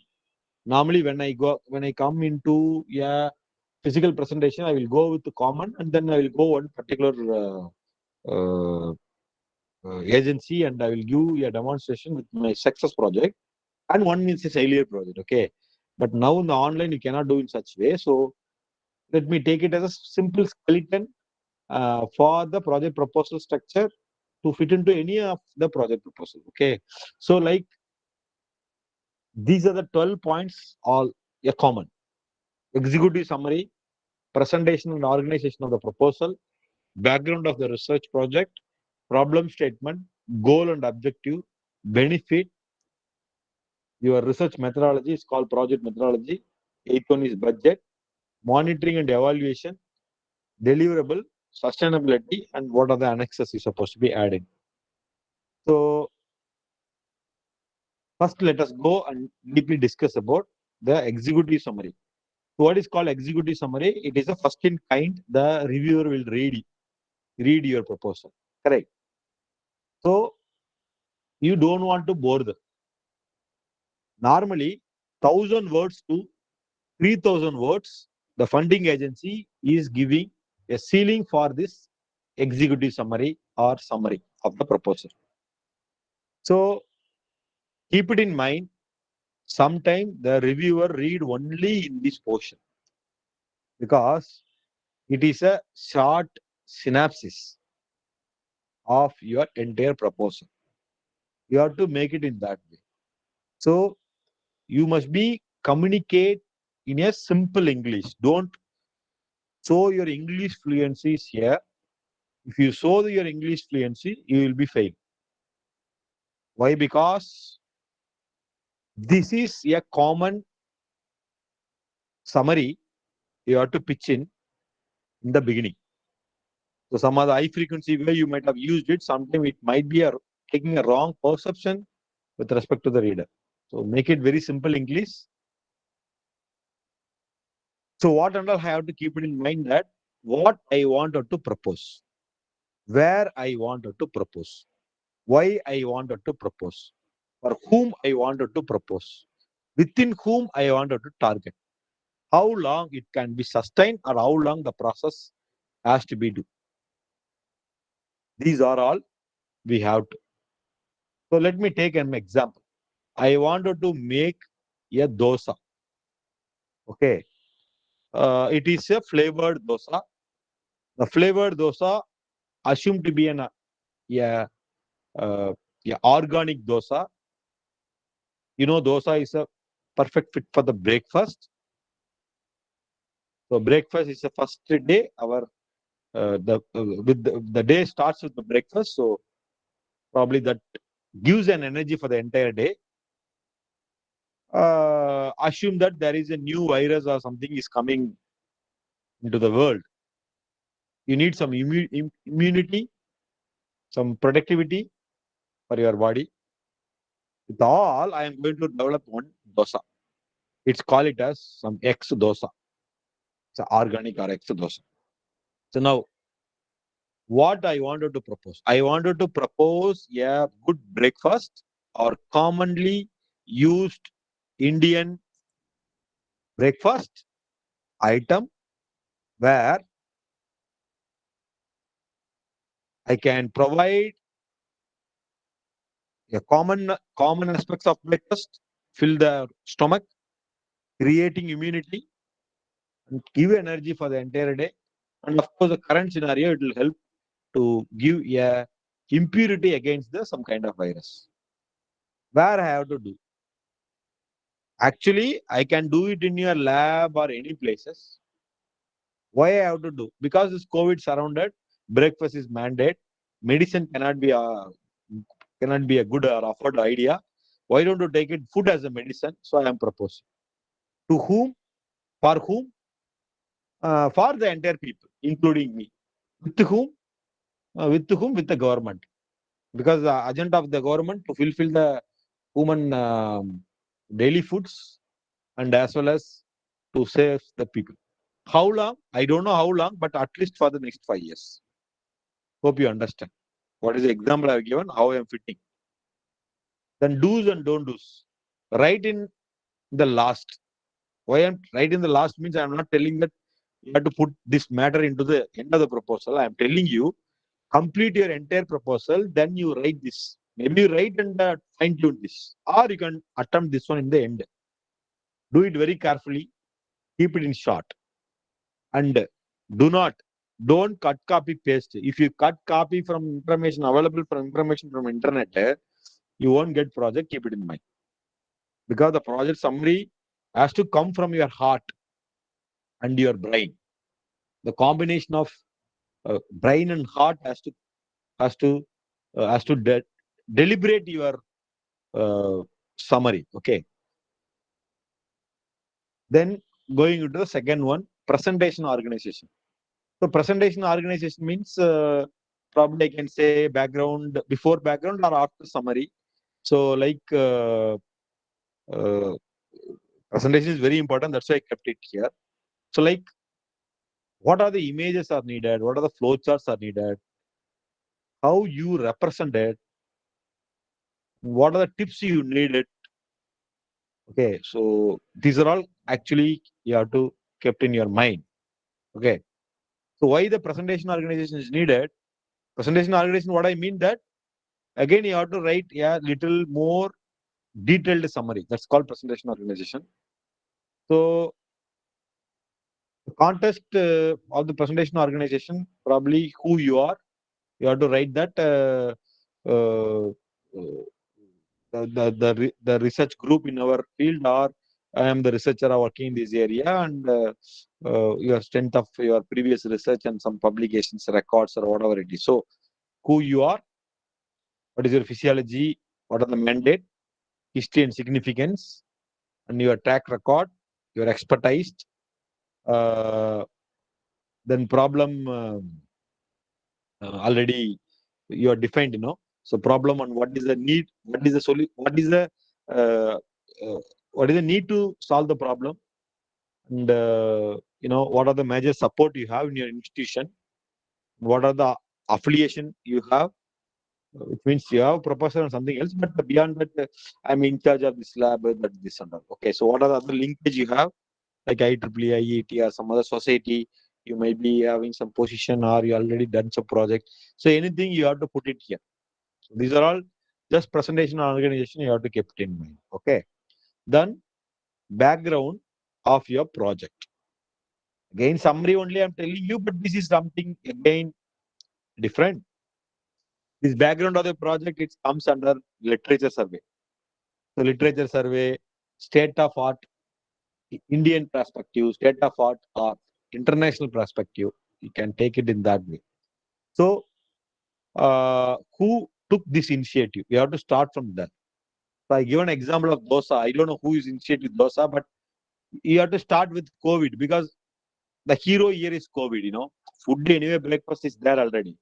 But because of the COVID, I am preparing some new kind of dosa, including uh, the anti-impurities of the COVID treatment. Okay. So like, you have to start with very good initiative. Don't make it very boring, like once upon a time or past 25 years, renewable energy focusing, this kind of things and all, nobody interested. Straight away go into an attack. Who took this initiative and what inference to take this?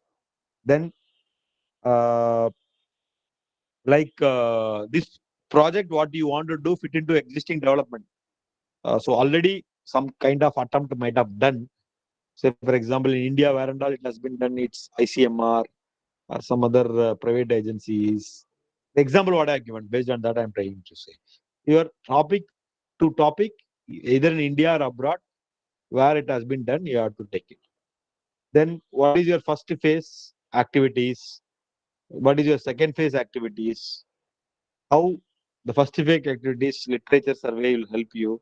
What is the second phase activities, literature itself will help you. So those and all you have to mention.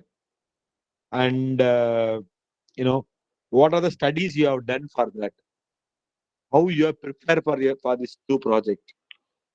As I told in the very first about 10:30 and all what we discussed there, those points has to come here. You have to show your preparation of the evaluation, investigation that you have to put. So who else can operate this area? Because you are the one of the scientists or researcher. There are many people are there. So if you are not, then who else? So these are all mentioned here. So literature survey, something like not that a paper writing. It is something that related to project to the point. Okay. So the tips what I can give here, maybe the project beneficiary and local parameters will be help you. Local partners, probably I can say like the ICMR. If you want to do COVID research, local partner is ICMR. So what we can do that I am writing so and so. I am developing so and so. ICMR also developing so and so. So the first stage I will do. Then next stage I will go and test with the ICMR. If they are based on the inputs, and I will pursue the next one. Likewise, you have to show some collaborated aspects here after your first execution of results getting completed. Okay. It is not that now only government agency, even you can show kind of things. For example, we are having Center of Excellence of Electrical Mobility. We have testing facility of battery testing, motor testing, everything. Of course, you don't want to buy a motor testing or battery testing equipments. You may say that you can test in here or RI based on the testing parameter. We will go on something that you can mention. So you have to connect nearby local partners. Okay. And apart from that, the local connectivity of your research output also, for example, those are what I have told, no, that is important for South India. South India majorly people prefer dosa. North India, maybe it's a chapati or something like that. So what I mean that local context in sense that we are in Tamil Nadu, so 90% of people will accept dosa, right? So yeah, so that is what I mean there. The example what I have given. So probably here I'm telling you that I'm making dosa, but dosa is the old one, but I'm making new dosa with respect to the COVID scenario, no? So like it is an acceptable breakfast, of course. In that way, I hope you understand what I'm trying to mean. So then the experience need to be run this project successfully. Some of them might have experienced some new instrument. Some of them know the procedure or something like that. So the dosa example I'm telling you, dosa you can do dosa automatic dosa machines are available. You can pour the dosa in the conventional method. Even you can pour the dosa in some other new method. So all these three methods you need equipment, right? So how you are afford to use the equipment. It doesn't mean that the equipment should have in your college. Maybe you attend this webinar, workshops, or some training programs.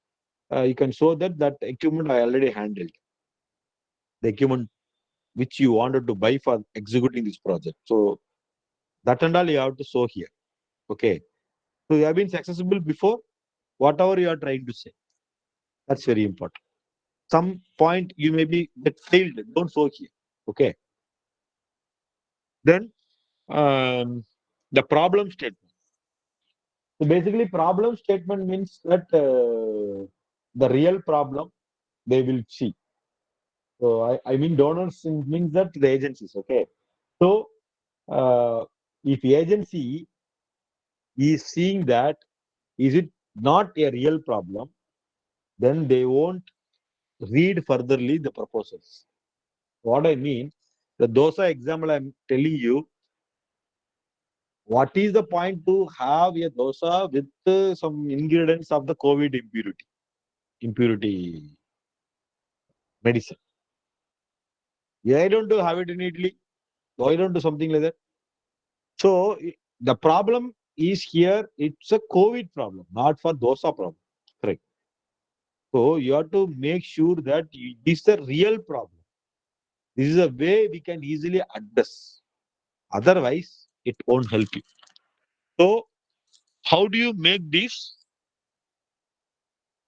Concurrent people, okay, concentrate and demonstrate, be solvable. It is a demand one, and it is being very important and very emergency. So in our case, concurrent, concerned people like this. So it means uh, concerned people means what concerned people? Already India have a large population. If once the China COVID increase, then everyone afraid in India. Why? Because next to India is a major population. Because we are more crowdy. Of course, that is a concern here. So overall concern, everyone is concerned, and it is much concrete problem. It will be demonstrable. Demonstrated. Yes, it can be demonstrated already. It is already there. COVID spread. Second wave, many people lose their life. So it can be solvable. Yes, it can be solvable. COVID-3 second vaccination after we don't have any much virus. Then what is the demand? Of course, the global demand now. What is the priority? It's a first priority. GDP, for example, uh, examination or COVID lockdown, which is higher priority. COVID lockdown is higher priority. Deepavali or COVID lockdown, which one is higher priority? COVID lockdown is higher priority. So the priority is always COVID lockdown. So of course, this is what I mean to say here. Your proposal, you have to be keep these 5 points to fit in. Again, in this content, the problem statement, describe the scope and size of the problem. That's very important. Scope of the problem, you can easily fit. What is the size of the problem? For our example, the size is entire India, 135 crores people. But your problem may be a simple problem. Okay, wheelchair. Who will use wheelchair? Only elderly people or any people who are physically challenged. So the size is less. So even though size is less, you have to prove within your statement of scope that what is important it is. That's what I mean. Describe the scope and size of the problem. And what are the immediate causes? Again, COVID means immediately die only. But the example, wheelchair, immediate cause what it is. Wheelchair is not there. There are Dhoni is there, something is there. But anyway, technology is growing. Of course, it can be developed at least in 5 years. Something like that. That's the important. Electrical vehicle next 10 years. So, what is immediate? Which one is want immediate? Whether your problem statement to be solved immediately, you have to level up here. And underlining the causes. Suppose you are not done immediately, then what are all will be there? Suppose you done in, for example, I am preparing vaccination in 2020, 2030. During that time, what is the point? This vaccination will work because the virus get a lot of migration. Understand what I mean that? So underlining the causes, you might have done the solution for the problem, but the problem solution is not enough at that time, right? That you have to fetch. And what are the effects will come? How does the people affect? If not so, it's not completed or the time taken a lot. So something like that. If it's so, then how you address and why it's supposed to be done? Why not later for the COVID vaccination trial? We have to do it right now because the migration happens every day. You cannot sleep and do some other time. So these are the content you have to keep in your mind. Then objective, very, very, very, very important topic for the research proposal. So it's a goal, it's objective, it's expected results, specific objective, anything you can describe. So I will describe all, right? Describe long-term goal in your project. How will contribute? The purpose or specific objective. Describe what is your project in the core problem. I am developing a dosa for or to keep or to make a best breakfast for the Tamil Nadu or South Indian people. What are the advantages? It can obey the everyday breakfast scenario. Of course, it will give slowly impurity. So, whatever the migrations of COVID coming, this will help. How long? I don't know how long, but in this case, I can say three migrations or 4 migrations or n number of migrations. What is the expected outcome here? What is the expected outcome here? Expected outcome is medicine-based food. That's it. What is the size? Maybe a 2 dosa size. What is size? That's a size. So this is what normal, right? So objective I may define in this way. Develop a so and so. Next, exercise with this community. The third one, um, maybe it can be applied for next kind of food ingredients also. So something like that. I have to pitch everything very clearly in 4 bullet points.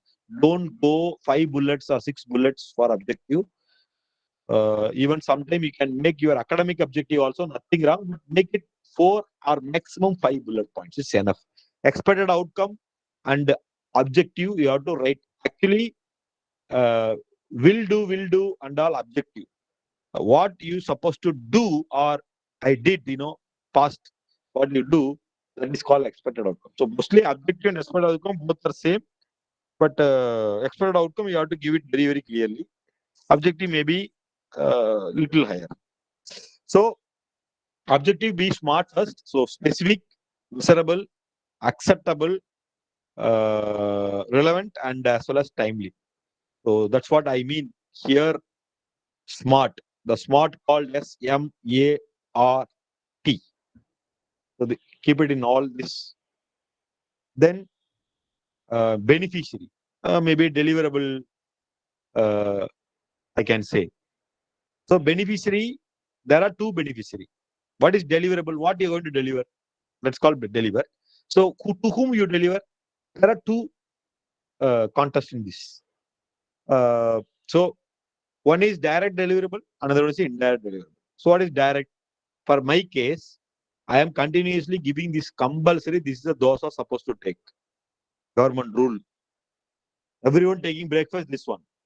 So continuously impurity will get increased. The new born baby come with that impurity. So who is direct? Who eating and getting impurity? Who eat indirect? The new born baby. Animals surrounded us. And those are all indirect benefit. So like who are all direct benefit are direct participants, who are all indirect participants, that and all you have to give in the expected output. How many population size, where, because the project means some kind of instrument might be where to be applied, and specify how and at what stage they will be involved in this project. So I said direct benefit, indirect benefit. No, when you do the experiment, you have to experience direct benefit people and indirect benefit people. So maybe clinical research when you do, you try with the affected, disease affected people, disease not affected people. Disease affected people is direct people. Disease not affected people is indirect people. Okay. So that's the meaning what I wanted to say here. So these are the expected outcome. We have to keep it in that.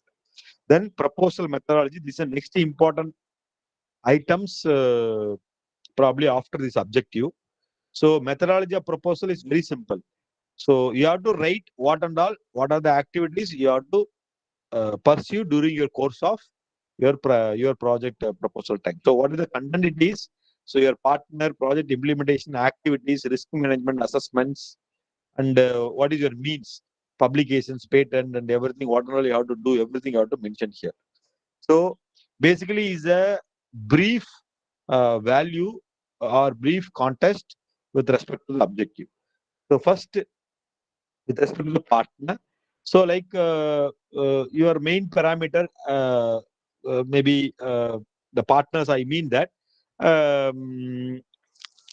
your PI, co-PIs, your JRF, everything you have to keep in your mind. Okay, so they do basic research, you do experiment, they do some sampling. So all you have to be keep it in your mind. And what is the individual responsibility? What is the connected responsibility?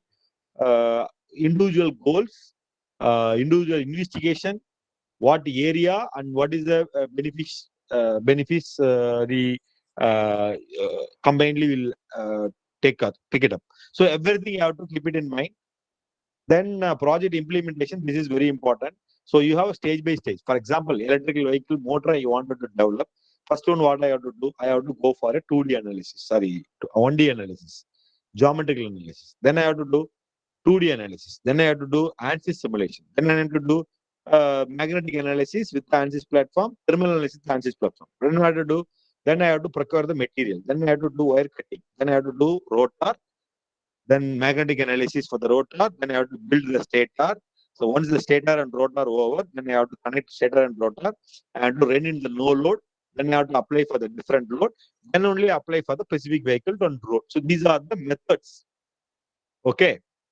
So methodology of the project, each and every responsibility of each and every stakeholders, meaning experimental builder, your JRF, your co-PI, and so who are all involving here, responsibility you have to give to everyone. Okay, so you have to make it a chart or any kind of structure. Otherwise, it gets bored. So normally, what people will do, they will show stage by stage what is first and what is second, and sometimes you have any good results that too also you can show if you have done already. So basically, what methodology means, what I said, the objective, uh, detailed objective is nothing but methodology.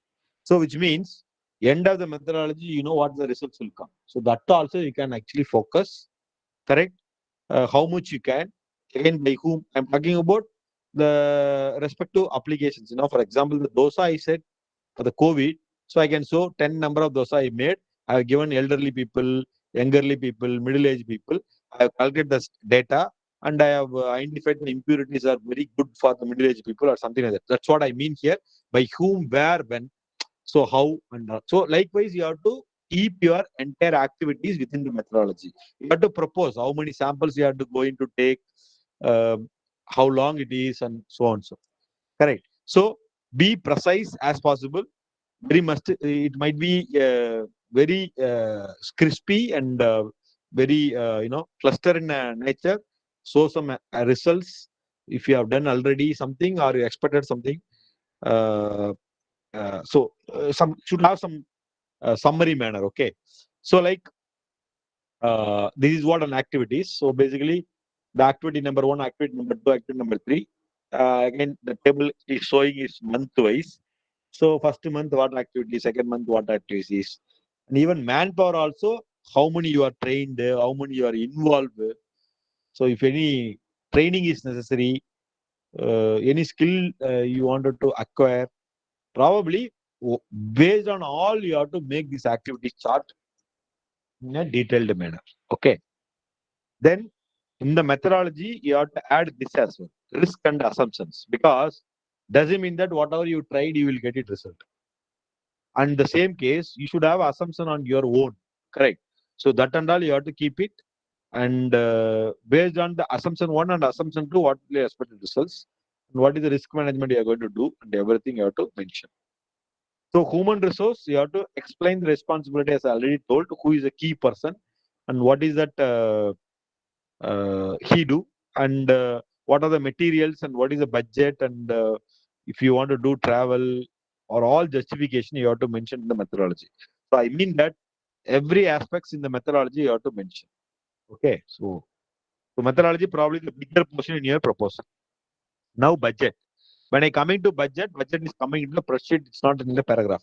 Rest of things, paragraph, pictures, and all will come. Now, the budget only comes in the table. Okay. So, budget spreadsheet you have to prepare. So, while you are preparing a budget, normally you prepare within the rupees. For example, first instrument is 10 lakhs. Second instrument for that consumable is 1 lakh, like that and all. But you should give a explanation and justification why you need this instrument and why you need this consumable. For example, first year you need this consumable, why you need in the first year. Second year you need a consumable, why you need a second year. This and all you have to keep it in mind while you are preparing a budget, because justification is also needed to type into your proposal. So tips is prepare your own plan.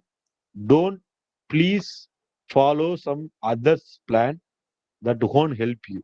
It's just like that preparing a budget, building your own house. So your own native place, your own area, whether maybe corner plot or it may be a edge plot or something like that.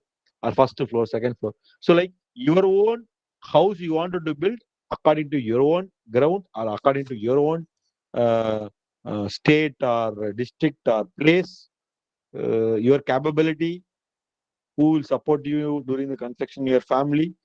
Based on that only your budget can be fit in for your house construction. Likewise, here also your own action.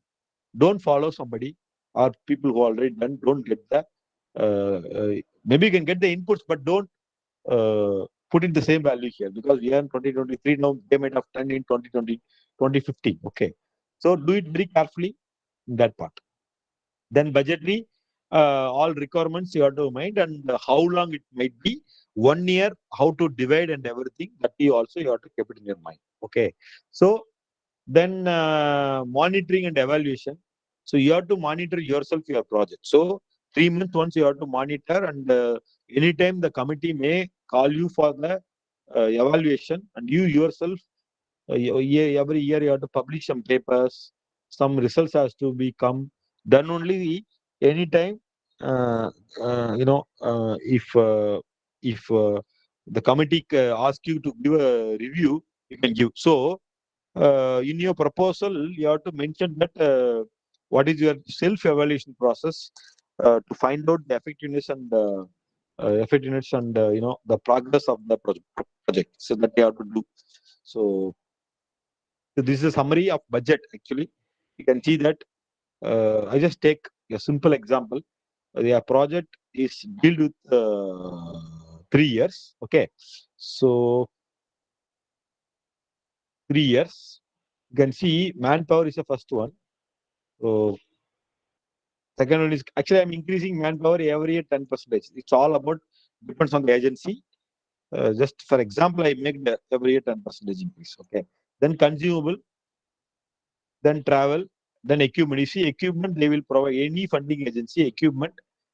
90% of funding agency, your equipment you will buy in the first year itself. You see, next year equipments are zero. Why? Because you got to start your research right from the first year itself. Then contingency, other cost. The overhead cost normally will be there for any funding agency. It is nothing but the cost goes to your institution because your institution giving electricity, water, workspace, and all right. So for that it is there. It is thumb rule is 5% to 10% of your overall project size. Overall project size, for example, 45 KL. So you see 10% of your overall project size. So major component is basically equipment. So you have to give a detailed budgetary with the quotation of the equipment. Okay, during the time of submission itself. If you fail to do some wrong equipments or some useless equipments not relevant to your project will be project will not be reviewed, which means you won't be get any call for the presentation. So budget is also very important. That budget contingency, equipments and consumable and manpower is very, very important. Okay. Right. So manpower, person to person, project to person, it will vary. But basically, you can recruit postdoc, or you can recruit undergraduate student, PhD students. All you can recruit. So then sustainability. So what is sustainability for the project? Basically, the institution sustainability, technical sustainability, social culture sustainability, and financial sustainability. Any one of the sustainability, the project has to be fit in.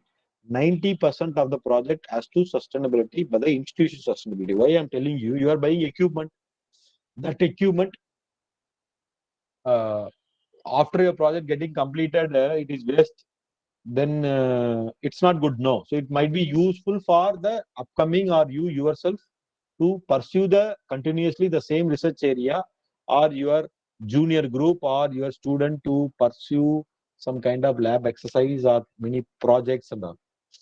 And sometimes this equipment may be useful for training and training some FTTP programs and all. That is also important. So this is what you have to show your sustainability of your equipment. Then finally annexes. So you can add some content, then you have to add some glossaries, any maps is needed. For example, my COVID example, I don't want map. Suppose I am developing autonomous vehicle, autonomous vehicle cannot take it into road for the testing. So I should have a road or testing lay or any specific geo map area in our campus or outside for test the vehicle. So like that map, any statics policy data, government policy, government statics related to your project, or any registration is needed to pursue the project, that proof, any other financial support you have, that proof, or any other body, for example, IEEE may have some link or something like that you can add here, or any major donors you have. So, for example, my lab, there are 10 companies already collaborated. So, I'm writing proposal. Any of the company may uh, uh, collaborate in this project. Yes, those are the company may give some, some kind of equipments or manpower help, or then some kind of annual report, publications, IPR, what you have. Already you might have submitted a proposal or some other forum you awarded because of your research. Anything, letter of support, everything you can attach in your annexure. Very important that is related to your project, not related to something else. Example, the COVID related, those I told already the previous year, or example 2021, I had made like one drink for COVID. For that, ICMR given award for me. The drink data and everything I can add it. And the ICMR award also I can add. So that this new dosa, they will understand. Already I am proven to the drink, and I am trying now to the solid food like. Whereas something what I can give example. Okay, so something like some new material for some spark plug I developed. For that, government is giving award. Now I am developing a organic dosa, nowhere related between the spark plug and as well as organic dosa. Those award probably I can mention somewhere in the corner of the biodata, but not to add those things into here. Okay. So the proposal review criteria is like they study and understand the importance of the problem, the aim of the applicant, what and all you achieved, what is your aim, then what is your research study means in terms of concept and method relevant to the field. These are all significance they will see. And secondly, they will see what is your conceptual framework, design methodology, method, funding, whether you are integrated, well integrated manner you are writing. Your aim is very clear. Based on the aim objective, methodology, budget, expected outcome, direct beneficiary, indirect beneficiary, everything is fit in, so then it's no problem. Okay. Then whether it has a new project, new invention, or maybe a rework, or any new method, a new approach, what is the originality that they will see. So based on that, probably they will take the path. More importantly, they will see the investigator, which means who writing a proposal. It's called as PA, principal investigator. How he appropriate to the proposal area, what is his background. He might be a PhD, of course, but PhD doing in mechanical engineering, first project, and there is no background publication, but he is making dosa, no way is. Okay. So what I mean that the credibility of the investigator in terms of the context of the problem or research what you want to propose into the project. And the level of experience is also very important. Then environment, which means that whatever the proposal you do, energy side or something like that, it is how relatively it is affect environment. It's a direct effect or not, that they will see. It will be useful for the environment or your polluting environment. Both they will see. And what is your experiment uniqueness and environment, and how you employ it, and what are the collaboration arrangement you do, everything they will see. And what is your strength of your institution to support the project. So that's very, very important. As I told you n number of time, if you want pursue the research in COVID migration evaluation process, you should have medical college, you should have a perfectly sealed laboratory setup in your institution. Otherwise, there is no point to give a proposal into your institution, right? So that kind of supports, I'm giving an example. Likewise, case to case, the supports might be different. Very much important, this biodata, TV biodata, the picture, what is meaning that, what is your nose size, please pitch that only your nose, okay? Don't show that you are bigger nose. It will back for you. So I hope you understand what I mean that. Unnecessary data, which is something not true, don't put it. Definitely can be easily identified. Okay, so I have my own proposal model. I will just quickly show this. Probably this should be only discussed when we go for a specific in-person presentation. But rough idea I will give. So normally, what I will do that I will find out what is my proposal strength and weakness. Then I will find out what is the mission and vision of the proposal and the agencies. Then immediately I will go and pitch my research idea. Find out the parallelly what is the access I needed for the same research idea. So I will complete first this. Then I will build the support and involvement into this. Then after anything gets failed in any forum, I will find out the plan B. It's called alternate approach. Once and all it is done, then I will enter into the project description, which means that I'm trying to write a proposal. I will give an example, small example. The same dosa, I have a new policy, new method, but I'm an electrical engineer. I cannot passionate that I am dosa. So what I will do that I will publish one paper first. That's what I'm trying to say. My research idea I'll do for access for research. I'll publish one paper first. Then I will build some environmental around it. I will try, but I won't get instant that I will add any biomedical people or food processing people or doctors inside. So as a team, I will entering it. This is what manpower side. Suppose technically I will do the same. Okay, technically if I want to develop an autonomous vehicle, but my research as of now it's only the scale up of motor level, not into artificial intelligence being built in the vehicle and finding out the perception algorithm and all. So what I will do is start out to learn, and if I am getting longer time to learn, then I will add some computer science faculty into my team. So that's what I mean. So once it is done, then I will write a mini proposal first. I never write the big proposal. Then with that mini proposal, I will inquire myself, ask 1,000 questions. I will answer all the questions slowly.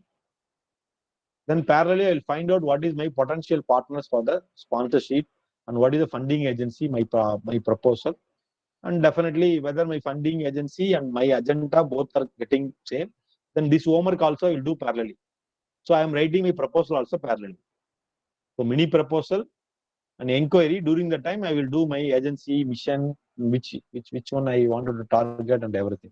Then I will slowly start to exaggerate that proposal, a big proposal. Once it is done, then probably some groundwork, last minute work will done, then I will submit. So it's not that to write the proposal directly submit. Okay. So as a package, checklist items, do not leave your unsolved problem. If you say something and in your reading a proposal, something you have done, something you have not done, something not, your methodology says that something you are not going to attempt, it won't help you. So don't leave anything. Okay. So do not identify outcome that do not correspond to the problem. So don't deviate. Do not identify outcome for which you do not want to solve. And it means that probably this is also deviation. So deviation sense, this is totally deviation. Okay. This is means, suppose I want for this dosa, I wanted to only make the dosa. It is not that I want to keep the dosa for 3 days in the fridge and I have to test it whether it is good or bad. So something like that, what I mean. Okay. Then do not, propose your activities which are all not relevant to your problem and which are not to your outcome. It means the same dose of flour, I should not make some idli or something like that and try into the same time. Let it be concentrate first this and do. Then once it is over, probably you can add up or you can go for another project, nothing. Then do not list human resources that you do not want to match your outcome activity. Of course, these are the very important other aspects: language, sentence, okay, logical expressions, spelling mistakes, catchy titles, very important. This is also important. What is your organization logos, header footer, clear title of paragraph, autonomy, tables, whether it is a printable format, that all you have to see. So evaluation, there are n number of criteria will play. That's why I kept in this screen. Our time is actually not sufficient, but probably I think majority of the portion I covered it. But of course, evaluation will see only your objective, your expected outcome, probably your deliverable, and what is your methodology, what is your team size, what is your biodata. This is what normally see and play. But when you go cross and all, they will see a lot of impact on it. Okay. And you might be have some few other questions like, sir, what is the PA role? How many projects I can write in a time? 2 projects only can write at a time. If one project gets 2023, another one you are getting 2023, then 2024 you won't get any project. That's the rule. They won't give actually. Then can I use COPA? Of course, you must be used because academic. If you are an academic, assume that you are a leader. So you are always guide somebody so that this country will grow indirectly. If you alone try and die, no useful. Okay. So please have some co-PA and train them, younger community or elder community, doesn't matter. Take somebody and train and mutually get benefited. Fellowship, sir, I am PhD student, I can go fellowship, yes, go. My age is 50, fellowship, can I apply? No, not. More than 50, don't try, you won't get it. Even more than 45 also, you won't get it. Then DST, uh, uh, fellowship, of course, government fellowship, sometime 45 to 50, you can, but private fellowship, less than 40, 90% is not possible. Then what are the other scheme? Any scheme will come, but you have to be ready with your research and problem. Fit into that scheme. That's very important. Don't work for the scheme, okay? Then international scheme, immediately you try international scheme, you won't get. First, you get your individual project within India. What are the schemes are available for our level? Then once it is done, then you can go international scheme, because the international means what the agency will think that you should be. Yeah, this is a simple example. You have to pay. You have to play Ranji Trophy, right? Then only you can pay for India. So for a match, cricket match, I'm referring. Okay. So Ranji Trophy, you have to prove. Then you get matured, how you bat, how you bowl, and then based on that, you will be posted in Indian cricket team to play against overseas team. So that's what the same practice here. So try to get your funding in India level, then you can go for international. Special scheme, there is no specific apps because we see COVID time, many are getting funding. Correct. Special scheme you can try anytime, no problem. So what I mean that professor and me.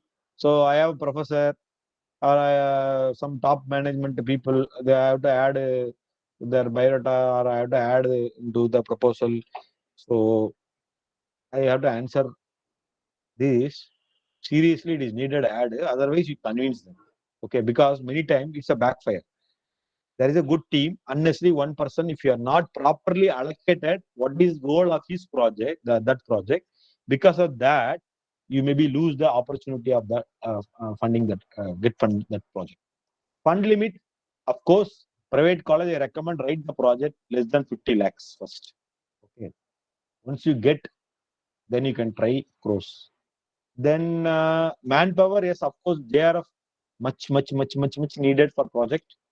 So take the JRF always to see a good energetic person JRF, so that it will be helpful for you to do goods research. Okay. Special call, as I told you, anytime it will come, you can attack. I think I have almost completed. So if you have any discussions related to the topic, what we discussed, we can discuss now. I have taken a lot of time because normally it's a one day session, right? Online it won't actually fit into. But fine. If you have any questions, probably you can give a text or you can open your mic. You can directly ask. Sir, this is for Madhuswaran from Janssen Institute of Technology, Mechanical Engineering Department. Yes, sir. I have a question there. What are all the things we have to include when we writing a proposal in the part of commercialization and economical and social impact and bottlenecks of the proposal? Okay, so In these first one, topics. yeah. First one is actually commercialization. So first commercialization means, for example, you have to take it some example so it's easy to understand. Say you are mechanical, no. So for example, you are developing some composite material. Okay. So composite material you are developing for some additive manufacturing.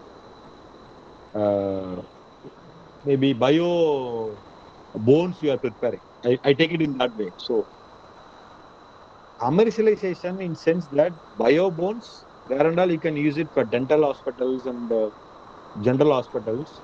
But before that, you are supposed to be identify what is the material it is.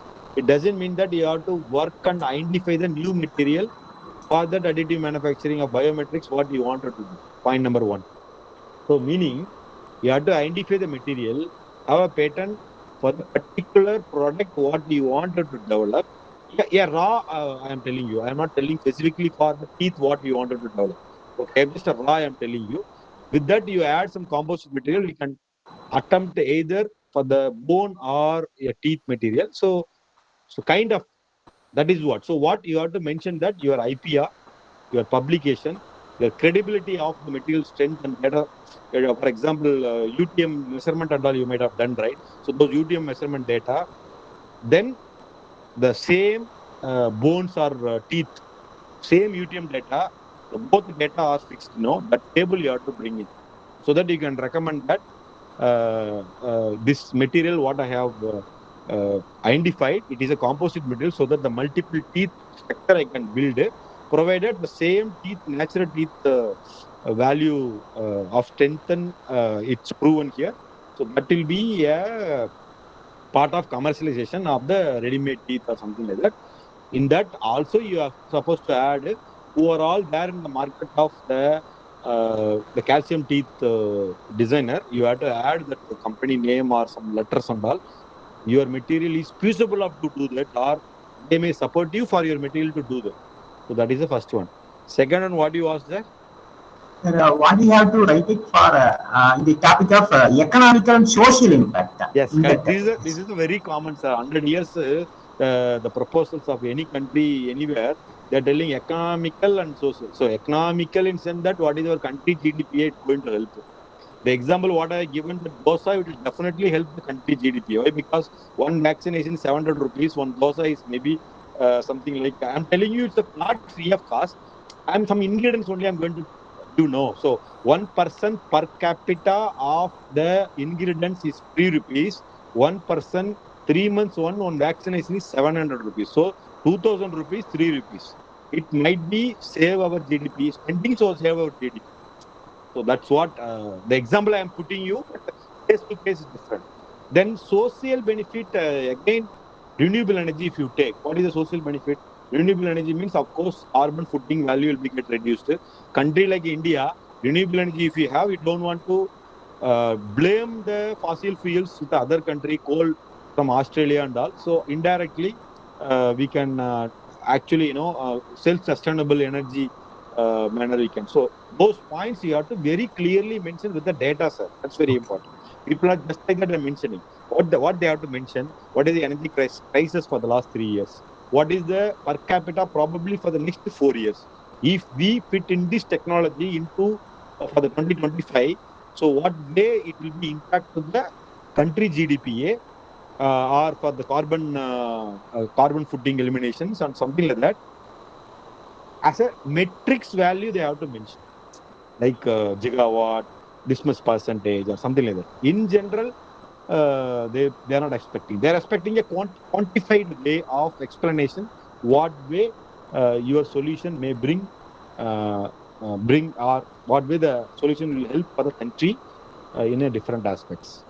What is the last one you asked, sir? Sir, sometimes they ask what is the bottlenecks for that particular proposal or particular product. What's What the is that? bottleneck. Okay, bottleneck in sense that readiness, sir. Okay. Yeah. So I am telling you, for preparing this dosa, I have to find out land, I have to buy, then I have to crop. So how long time it will take? Understand what I mean?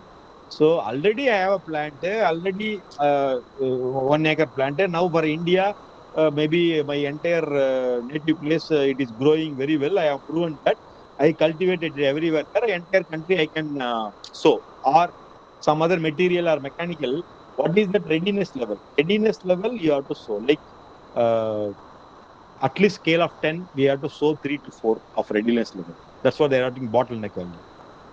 So So maybe yeah, you have attempted your first project, second project you are applying bottleneck value, you have to sow 6, 7, 8, something like that.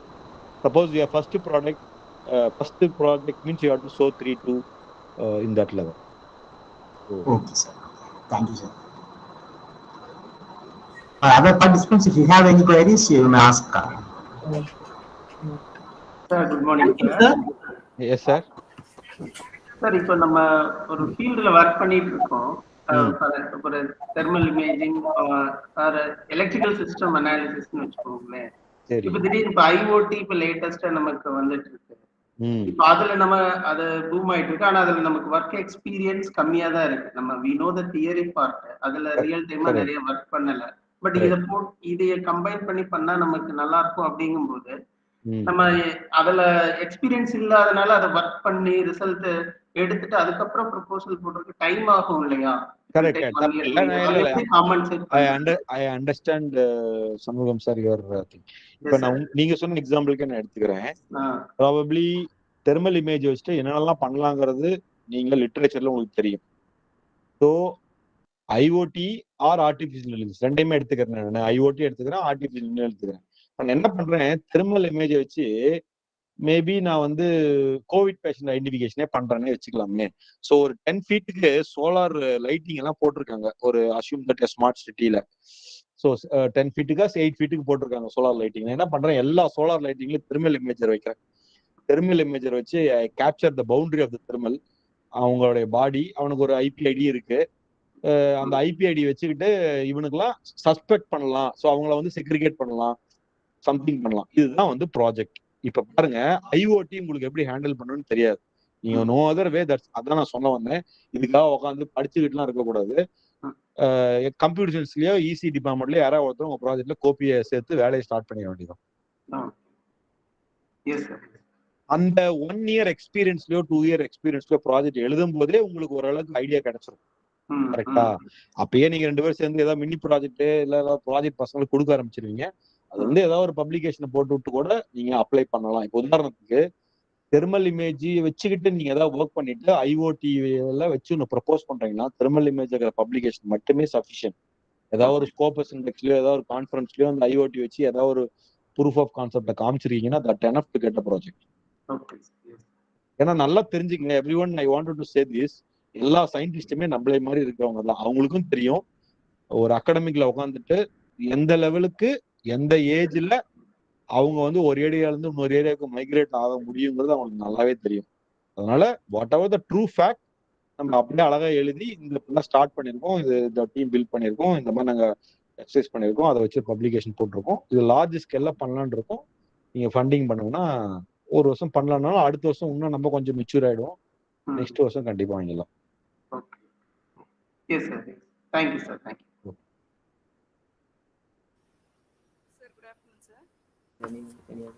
Sound கேட்கல. இல்ல ma'am. Meenakshi I think எனக்கு தான் கேட்கலையா இல்ல மத்தவங்களுக்கு கேட்கலன்னு தெரியல.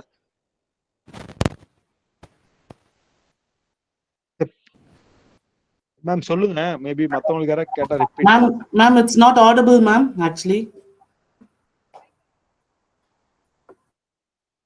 Ma'am, if you are not audible, you can text in short, ma'am. I will answer for that. Meanwhile, any other participant? Sir, good morning, sir. Yes, Usha. Yes, sir.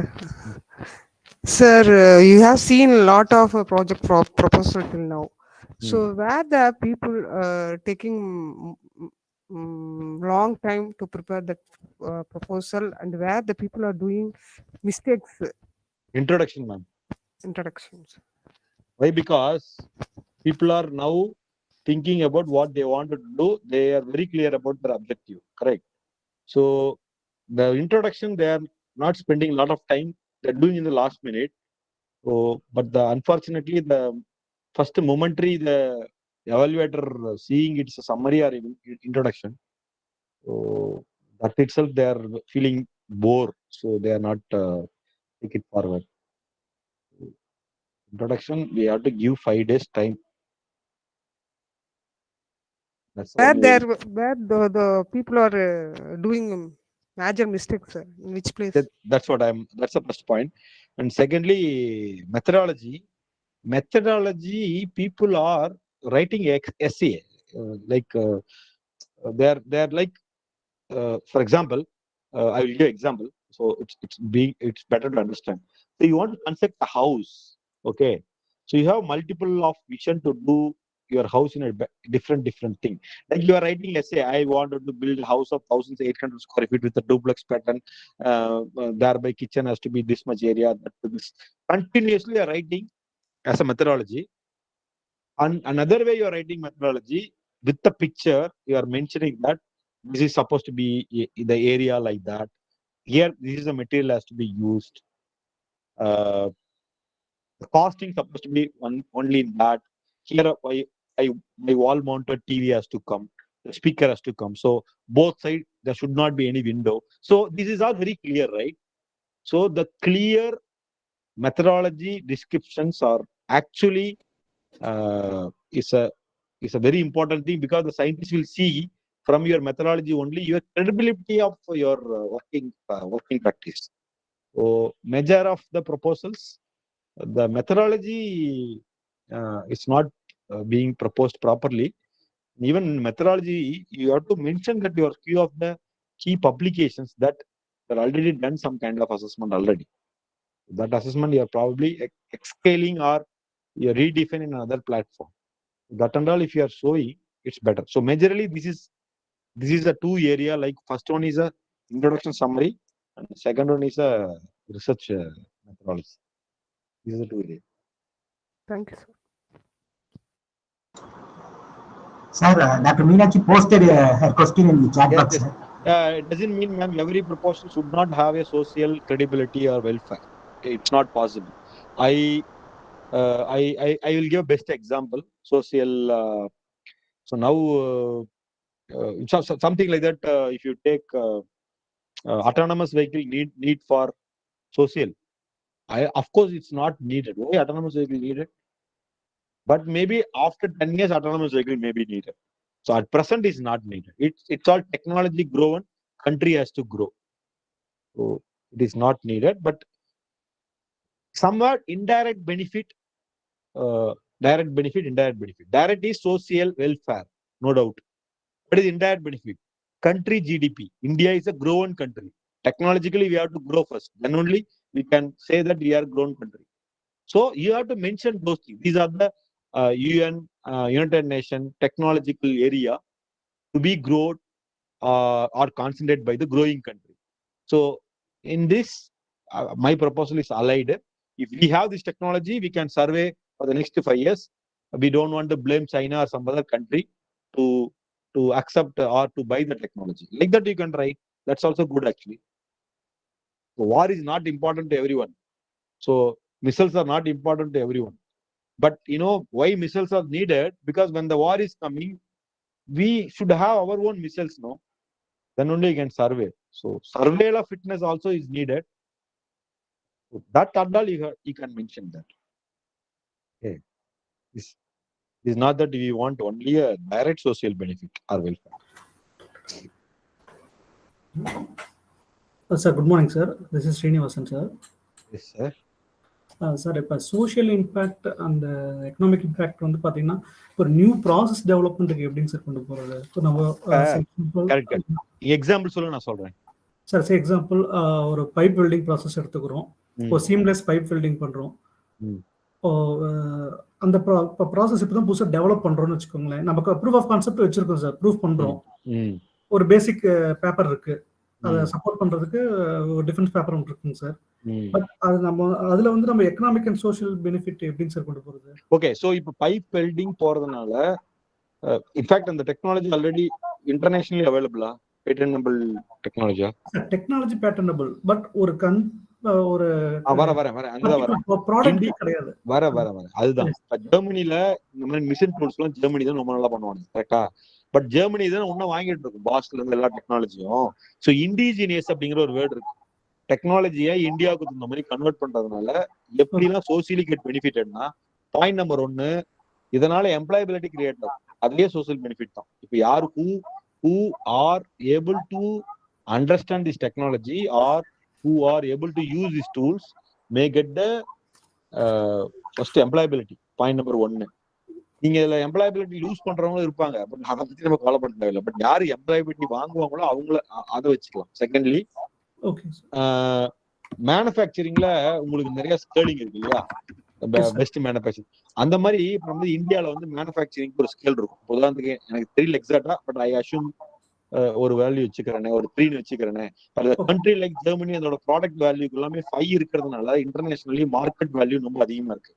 இந்தியாவுக்கு scale up அந்த value வந்து 3 இருக்கிறதுனால market value ஆட்டோமேட்டிக்கா கம்மியா இருக்கு. அதனால இந்த மாதிரி டெக்னாலஜி எல்லாம் யூஸ் பண்ணா நம்மளோட மார்க்கெட் வேல்யூ 4-5 எடுத்துட்டு வரலாம். அதனால நம்ம கண்ட்ரில இருந்து அவுட் சோர்ஸ் பண்ற ப்ராடக்ட்ல மார்க்கெட் வேல்யூ அதிகமாச்சுன்னா ஜிடிபி இன்க்ரீஸ் ஆகும். இதுவும் இன்ஃபேக்ட் நமக்கு வந்து இன்டைரக்ட்லி பெனிஃபிட் எடுக்கும். அதாவது என்ன சோசியலுக்கான இதுதான். சோசியல்னா டைரக்டா ஒருத்தனுக்கு ஒருத்தனுக்கு வருது, தலைவலிக்கு மருந்து போறேன்னு அர்த்தம் கிடையாது. இந்தியாவுக்கான ஜிடிபிக்கு நீ இம்ப்ரூவ் பண்ணாலும், இந்தியா டெக்னாலஜி மைக்ரேஷன் இம்ப்ரூவ் பண்ணாலும், இந்தியாவுக்கான சஸ்டைனபிலிட்டி இம்ப்ரூவ் பண்ணாலும் இதுதான். இப்ப நீ யாராவது ஒருத்தராவது பேட்டரி அப்படிங்கிறது இன்னைக்கு மோஸ்ட் வாண்டட் திங். கோல்டை விட பேட்டரி தான் இந்தியாவுக்கு அதிகமா வேணும். ஏன்னா இந்தியாவோட பாப்புலேஷனுக்கு பேட்டரி அந்த அளவுக்கு இருந்தா மட்டும்தான் நம்ம எல்லாமே எலக்ட்ரிக்கல் வெஹிக்கிள் பத்தி பேசவே முடியும், ஃபர்ஸ்ட் 2 வீலர்லயே.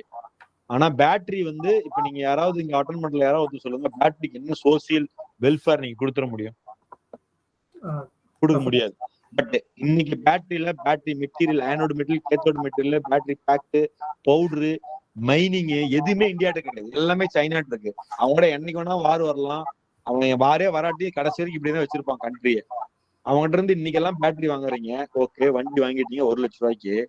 நாளைக்கு எல்லா பேட்டரியும் ஒரு மாதிரி எல்லாம் முடிஞ்சிட்டு 2வது பேட்டரி வாங்கும்போது அவங்ககிட்ட போய் பேட்டரி மெட்டீரியல் கட்ட அவன் 500% டியூட்டி ஏற்றினா என்ன பண்ணுவீங்க? எல்லாம் வண்டி கொண்டு போய் காலங்கள்ல போட்டுருவோமா? புரியுது உங்களுக்கு என்னன்னு? இதுதான் சஸ்டைனபிலிட்டி. சஸ்டைனபிலிட்டிங்கிறது அப்ப பேட்டரிக்கு ஆல்டர்னேட் மெட்டீரியல் இல்லைன்னா பேட்டரியை நம்மளே ஓனிங் பண்ற அந்த டெக்னாலஜி ஒண்ணு இருந்தது அப்படின்னா நம்ம கண்ட்ரி டிபெண்டன்சியே குறையுது இல்ல? ஆமாங்க சார். இதெல்லாம் நீங்க பிட்ச் பண்ணி எழுதுங்க. ஓகே, இதெல்லாம் சஸ்டைனபிலிட்டில கொண்டு வரணும் சார். ஆமா, அதெல்லாம் கொண்டு வந்துருங்க அதுல. Yes sir, yes sir, yes sir. Sir thank you sir. Okay, thank you sir. முடிஞ்சாப்பா? Okay, if anybody having any questions, probably actually we have another plan. We have separate session of Johnson with individually. Otherwise, this is my mail ID or this is my mobile number. You can WhatsApp. Okay, so or the coordinator your WhatsApp group. No, you combinedly share the questions and send me. I will spend another half an hour. I will answer the voice recording and send it back to you, and you can serve to rest of the people. Sure, sir. Sir, one question, sir.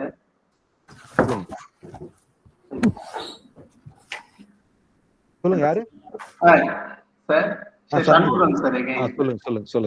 Sir, இப்ப most of the projects இப்ப tyre 1 இன்ஸ்டிடியூட்ல இருந்ததெல்லாம் mostly select ஆகுது. கொஞ்சம் இந்த private institute. சரி, okay. அது ஒரு separate debate point. But நீ கேட்டதுக்காக நான் ஒரு சின்னதா ஒன்று சொல்றேன். இந்த டயர் 1 டயர் 2ங்கிறது யார் ஃபிக்ஸ் பண்றாங்க? இப்போ அந்த ஐஐடி அந்த மாதிரி அது யாரு? ஐஐடி எல்லாம் உங்களுக்கு பேர்லாம் சொல்லாதீங்க. டயர் 1 டயர் 2ங்கிறது யாரு ஃபிக்ஸ் பண்றாங்க? அது நீங்களோ நானும் தான். அதை எதை வச்சு ஃபிக்ஸ் பண்ணோம்? ஏற்கனவே இருக்கிற வாத்தியார் வச்சு, அவன் பயோடேட்டா வச்சு, அவன் வாங்கின ப்ராஜெக்ட் வச்சு ஃபிக்ஸ் பண்ணோம். கரெக்டா? இப்ப நான் வேற எக்ஸாம்பிள் சொல்றேன். இந்த எக்ஸாம்பிள் விட்டுருவோம். ஆஸ்திரேலியா டீம் எடுத்துக்கங்க. இன்னைக்கு ஆஸ்திரேலியா டீம் நல்லா இல்ல. இங்கிலாந்து டீம் எடுத்துங்க. இங்கிலாந்து டீம் வெஸ்ட் இண்டீஸ் எடுத்துங்க. வெஸ்ட் இண்டீஸுக்கு வேர்ல்டு கப் ஏன் வரல? அவங்களும் வாங்கினாதான். பட் இந்தியா ஏன் வேர்ல்டு கப் டீமுக்குள்ளேயே வரல? ஏன் இங்கிலாந்துல அப்படி இருக்கு? இது என்ன அர்த்தம்னா, அவங்க முன்னாடியே ஆரம்பிச்சிட்டாங்க. நிறைய பிளேயர்ஸ் இருக்காங்க. நான் இப்ப ஜஸ்ட் கனெக்ட் பண்ணிங்க. உங்க ஐஐடிஎன் பேர்லாம் சொன்னீங்கல்ல, அங்க 10 பேட்ஸ்மேன் இருக்கான். நீங்க 2 பேர் தான் இருக்கீங்க இன்ஸ்டிடியூஷன்ல. உங்களோட ரேஷியோவும் அவங்க ரேஷியோவும் சக்சஸ் ரேஷியோ என்ன வருது? 5:1 தானே வருது. அதே 5:1 தான் அங்கேயும் வருது. புரியுதா உங்களுக்கு? எந்த ஒரு ஃபண்டிங் ஏஜென்சியுமே உங்களுக்கு கொடுக்கணும், என்ஐடிக்கு கொடுக்கணும், ஐஐடி கொடுக்கணும், உங்களுக்கு கொடுக்கூடாதுலாம் கிடையாது. நான் என் ஃபர்ஸ்ட் ப்ராஜெக்ட்ல நான் 3 ஐஐடி அடிச்சு தான் வந்தேன். இன்ஃபேக்ட் என்னையோட அவன் பயோடேட்டா நல்லா வச்சிருந்தாங்க. அதனால எப்பயுமே ஓகே. அதுக்காக நான் 100% அந்த பக்கம் போகல. இன்னொன்னு இருக்கு. இன்னொன்னு என்னன்னா, கவர்மெண்ட் இன்ஸ்டிடியூஷனுக்கு வேற வழியில ஃபண்ட் பண்ணவே முடியாது. இப்ப என்ஐடி ஐஐடி எப்படி க்ரோ ஆயிட்டு இருக்கு லேப்னு நினைச்சிட்டு இருக்கீங்க நீங்க? ஃபண்டிங் ப்ராஜெக்ட் மூலியமா தான் மோஸ்ட்லி க்ரோ ஆயிட்டு இருக்கு. கரெக்டா? அவங்களுக்கு வேற சோர்ஸ் இல்லை. இப்ப நீங்க ஜான்சன்ல உங்க மேனேஜ்மெண்ட் ப்ராபபிளி ஒரு 1 crore சீட் பண்ணும். அவங்களுக்கு யாரு சீட் பண்ணுவாங்க? கவர்மெண்ட் தான் பண்ணணும். அதனால அவங்களுக்கு ஒரு ஹிடன் அஜெண்டா என்னன்னா, ஒரு 60% ஆஃப் ஃபண்டிங் ஏஜென்சில வர ஃபண்ட் எல்லாம் அந்தந்த ப்ரொஃபசர்ஸ்க்கே போயிடும். அதுல சப்ளை செயினே பாருங்களேன். அந்த ப்ரொஃபசர் யாரு செலக்ட் பண்றாரோ அந்த சயின்டிஸ்ட் இருப்பார் இல்லையா? இப்ப ஐஎஸ்சி பெங்களூர்ல ப்ரொஃபசர் இருப்பாரு. அவனோட ஸ்டூடெண்ட் தான் என்ஐடில உட்காந்துருப்பாரு. அவருக்கு தெரியல இந்த பையன் நல்லா பண்ணுவான்னு சொல்லிட்டு. கொடுப்போமா இல்லையா? நம்மளா இருந்தாலும் அதெல்லாம் பண்ணுவோம். அதனால இதுல எதுவுமே தப்பா போல இன்னைக்கு வரைக்குமே. சோ அதனால எனக்கு தெரிஞ்சு அது ராங் பிராக்டிஸ் கிடையாது. At the same time I cannot say right practice, but it's not a wrong practice. Yes, sir. Okay. Yes, sir. Thank you, sir. Thank you, sir. Thank you for your sharing your valuable views and ideas. It's time for vote of thanks. A warm good afternoon to all esteemed delegates of this webinar. It's my honor and privilege to extend the vote of thanks on this special occasion.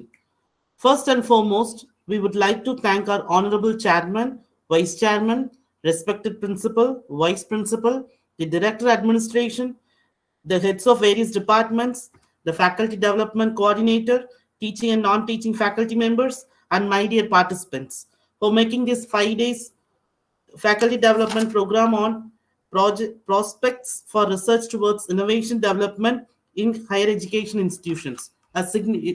This is to make a significant one. Once again, I thank you all. Now it's time for lunch. I request all the participants to be back on. Again, join at 2:30 p.m. for afternoon session. Thank you all. Feedback link will be posted after the first session gets over. Thank you. Okay, thank you. Thank you, Langan sir, and thank you, organizer and participants. I wish everyone to get succeed. Thank you. Thank you, sir.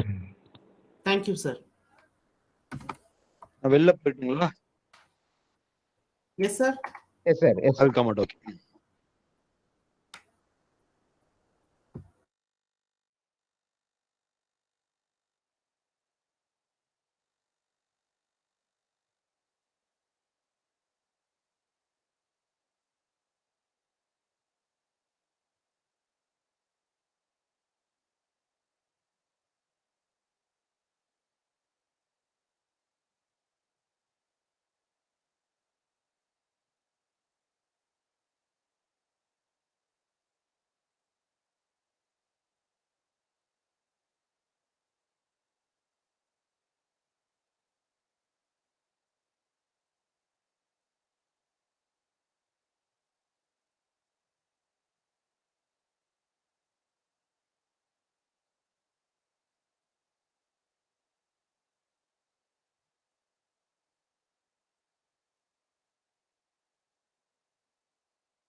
A very warm good afternoon to one and all present here. With great pleasure, I welcome you all back to the second session on Friday FDP on Prospect for Research Towards Innovation Development in Higher Education Institutions. I am pleased and much honored to introduce today's speaker, Dr. T. Meenakshi, Professor and Head, Department of EEE, Janssens Institute of Technology. She has completed her BE Electric and Electronics Engineering in KSR College of Technology, Trichandur, M.Tech in Electric Drives and Control at Pondicherry Engineering College, Pondicherry, and has done her PhD in Improved Topologies of Quasi-Z-Source Inventor at Anna University, Chennai, who is recognized as Research Supervisor by Anna University. She has 21 years of experience and published 11 international and national journals, 10 international conferences, 4 national conferences, 4 patent, and 1 book chapters. She received a Precision Award from AICTE and Texas Instrument for Industry Academic Government Interconnect and received Active Spark Recognition Award from NPTEL in 2018, 2019, and 2020 and administrative positions in Janssens Institute of Technology as NPTEL Local Chapter Single Point of Contact since 2015, Quality Improvement Cell in Charge since 2013, NAC Criterion Coordinator, Grievances Redressal Cell Member, Intellectual Property Rights Cell Coordinator, Startup Coordinator. We are very happy and very much eager to hear from you, ma'am. The session is over to you, ma'am. Thank you, ma'am, for your introduction. Let me share my screen now.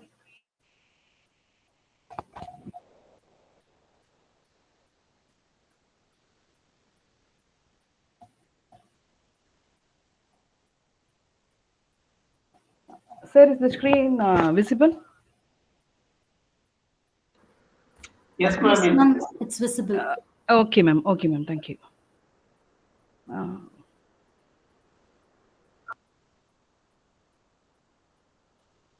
Okay.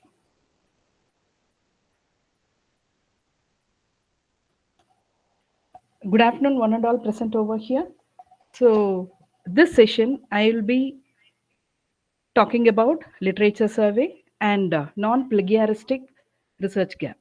So this will be very useful for the faculty members who are very new to research and who are yet to start their research. Probably this session will be of much use to them. So straight away, let me go to the topic. It's about literature survey and non-plagiaristic research gap. So here, first let me understand what is research. So research, as defined by Redman and Mori, research is a careful and systematic effort of gaining new knowledge. So when I'm going to do a research, I'll be gaining some new knowledge out of it, wherein I'll be adding a new novel idea to the existing knowledge domain. So whatever area I'm going to take into as research, therein after doing my research, I'll be adding a new novel idea into it.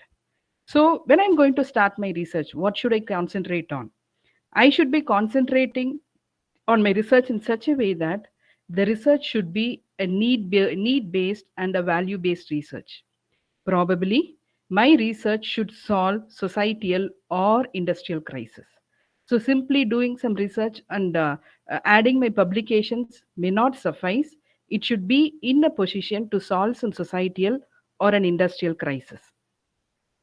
To start with, the research methodology.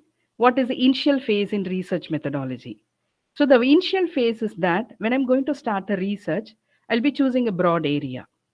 After probably if I'm an electrical person, if I'm going to do some research, I'll be choosing a broad area in which I'm going to do, and from that I'll be narrowing it down. Suppose if I'm interested in inverters, but what generally researchers do is that if I'm going to start a new research, I'll be continuing what I've done earlier. Probably if completed my MTech, I'll be continuing what I've completed in my MTech towards my research.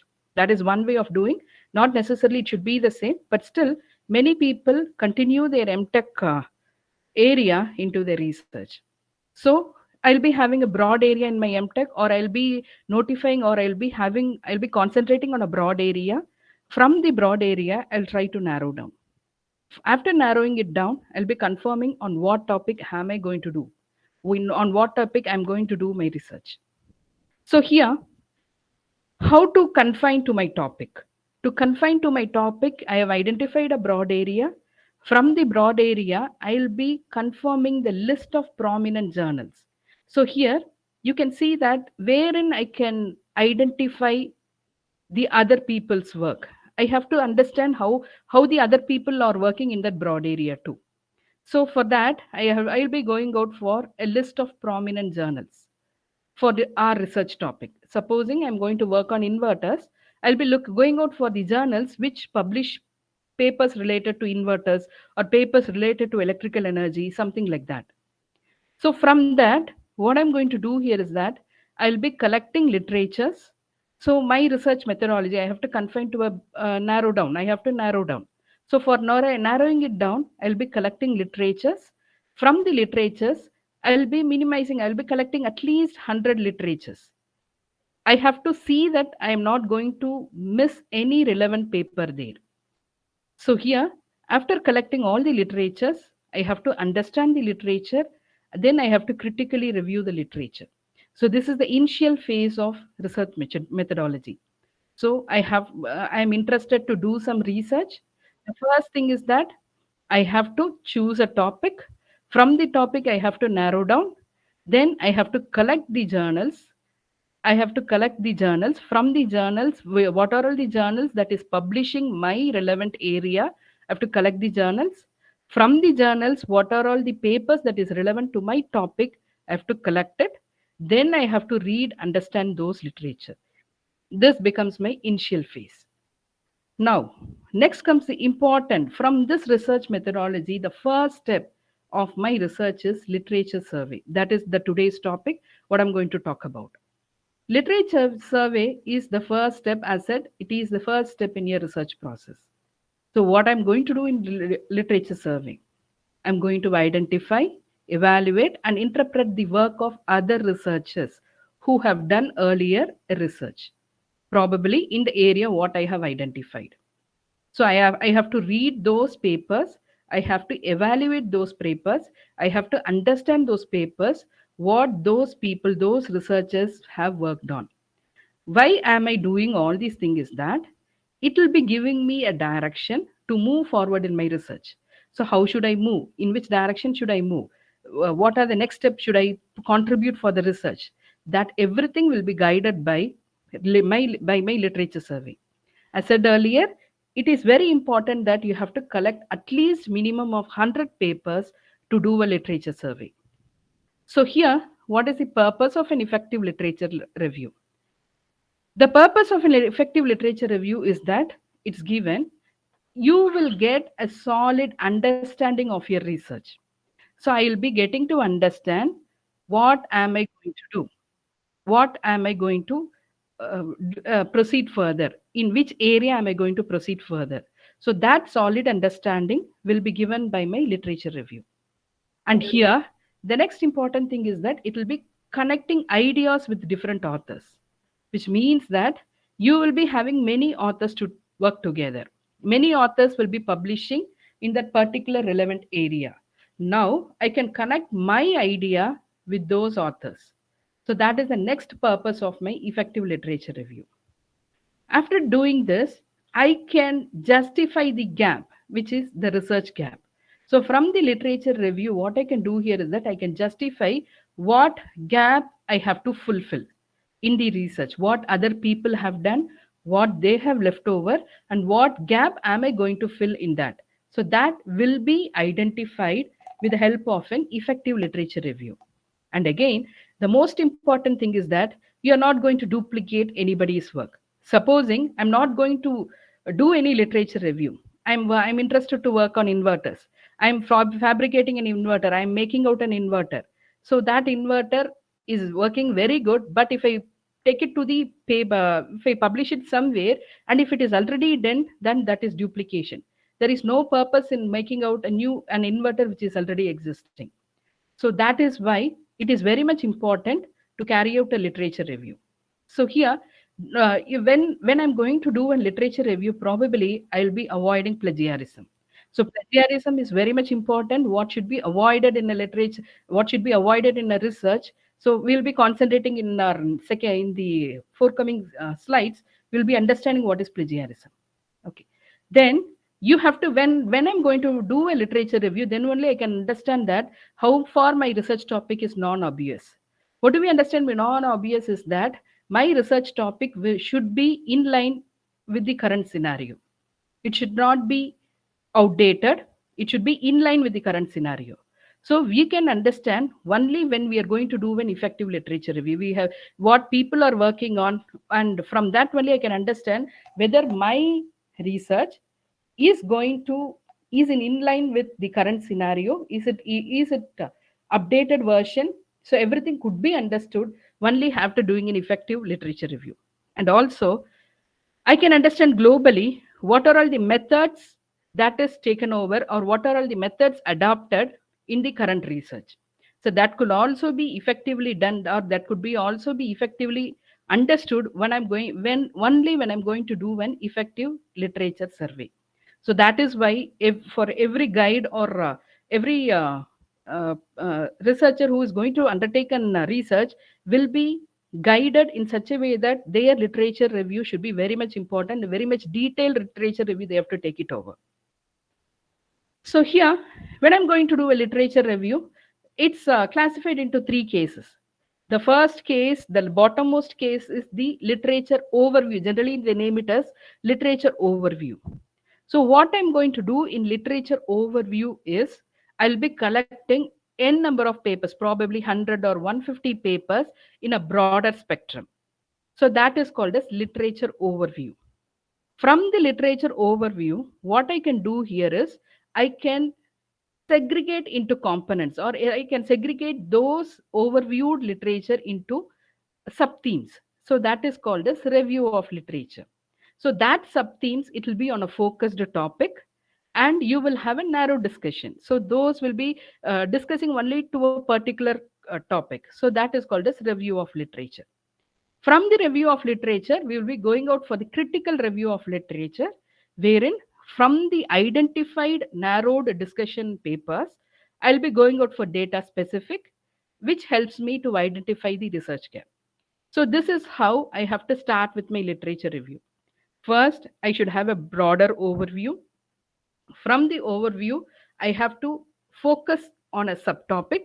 Probably I can segregate, or I can segment it into different subtopics. Then from the narrow discussions, what I can do here is that I can go for critical review. Then if I'm interested only in one subtopic, I can choose that subtopic. In that, I can go for a critical review of literature. Maybe it may be data specific, or it may be some optimization techniques, whatever they talk about. So that area alone, I can have a critical review. Yes. So here, how am I going to do my literature review? So literature review, you can there now, as internet is available everywhere, your literature is easily available. The papers literature is, it is available in textbooks, it is available in journals, it is available in conference papers, from government data. There are many sources of information available. So here, so I have to search the literature. So I'm going to start my research. I'm going to do my literature review. I have to collect the papers. So where should I collect the papers? Collecting the papers will be done by collecting the list of keywords. That is most important. So in which area I'm going to work, you have to collect the list of keywords in relevance to the area what I'm going to work. So from the list of keywords, I've got n number of sources of information. From the n number of sources of information, I can collect the literature papers. It may be a conference paper, it may be a journal paper, it may be a textbook, or it may be a data that is available from the government sector, anything. So these are few you can collect. Google Scholar is an excellent open source information sector wherein you can have n number of papers available. Sci-Hub is also an excellent open source information sector wherein you can collect n number of journal papers, and Publons is also available. Similarly, there are many sites which are available wherein I can collect my literature. So we have started to collect our literature. So here, when I start to collect my literature, the sources of information are classified into three. One is called as primary source, secondary source, and tertiary source. So primary source is a raw data source, probably. So you can get it from from a speech, from an interview, from a newspaper article, anywhere like that. The first hand of information is called as your primary source. So that may be one form of source wherein you can collect your literature survey, you can start your literature survey. The second is your secondary source, wherein the primary source will be interpreted. Primary source will be collected together and it is published as an article. The third one is a tertiary source, which is a compilation of your secondary and primary source, probably a book chapter or special issues. Everywhere will be a tertiary source. So these are various sources wherein I can collect my literature. I can start my literature survey. I can collect my papers. So after doing my literature survey, what I'm going to do, I have collected all the papers. I've collected the papers that is relevant to my research, that is going to help my further study. So from now, I'm going to study the papers. I have to start studying the papers. So studying the papers, you have to understand the themes. On what basis the paper is written, the concept on what basis the paper is written, the chapters and how they organize. So everything should be studied in detail. Okay, so then back referencing. So why back referencing is important is that, so every journals will have a set of reference papers. So if I'm going to take any journal, any reference, one paper, back to that you will have many reference papers. So what we can help to get to know is that from those reference papers, you can get to know all the back references. You can collect more number of information from those papers because this main paper is written with the help of all those papers. So what I can understand is that with the help by the back references, I can get to know how this paper is written, what helped them to make this survey, what helped them to make this research. So that hence back referencing is very much important in case of literature review. And also I have to identify the important publications and the researchers in the field. Why I have to identify the researchers in the field is that I will be able to have a network of members, network of researchers. So hence, if I'm going to whenever I'm going to identify area in which I'm going to work, supposing I'm going to work on inverters, then I will be having few prominent authors in that. So I can identify the from prominent authors. Suppose I'm going to work on ZSOS inverters, a prominent author is FZ Peng. Similarly, many authors are available. So we will be getting to know who are working in that field, who are updated in that field. So from that, what I can do is that I can have a connection of network. I can have a connection of researchers in that field. That is why it is very much important to identify the important publications in the area relevance to what I'm going to work. And very much the next point, which is most important for us, is that I have to go for a reputed journal. And that is also with good impact factor. Why this is most important? Reputed journals with good impact factor are the one which publishes very authenticated information. We can say that they are going to publish a very authenticated information and we can rely much on their results. That is why we are, as doing a literature review, we have to go for very much reputed journal with good impact factor. So when I'm going to do this literature review, what the guides will suggest is that they suggest you to put a separate note for literature review, and that note should be segmented into themes. So broad theme you will have, and from the broad theme you will be segmenting into narrowed themes.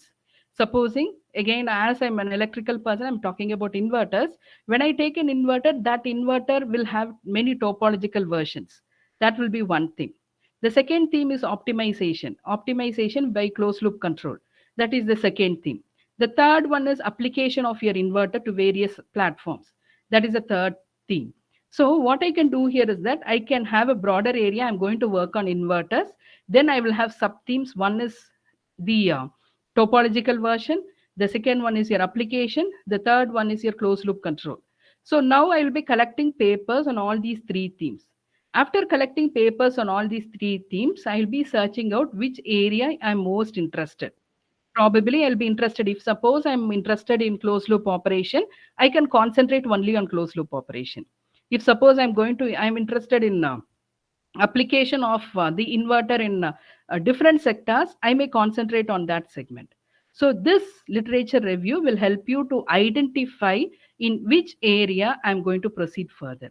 That is why what they say here, if probably the guides will say, put a separate note for your literature review. So in that note, segregate your notebook into different themes. Each theme, study the literature and paraphrase it. Write it in your own words. Try to understand what they have told you, what they are speaking about, and write it in your own words. So this is very important step in a literature review. So here, after collecting the sources of information, you have to understand the abstract. I'm going to read the paper now. I started reading the paper. The first thing is, it is not necessary to read the whole paper at the start. It is enough you read only the abstract and understand the abstract. Read only the abstract and understand the abstract, what they are going to do in that paper.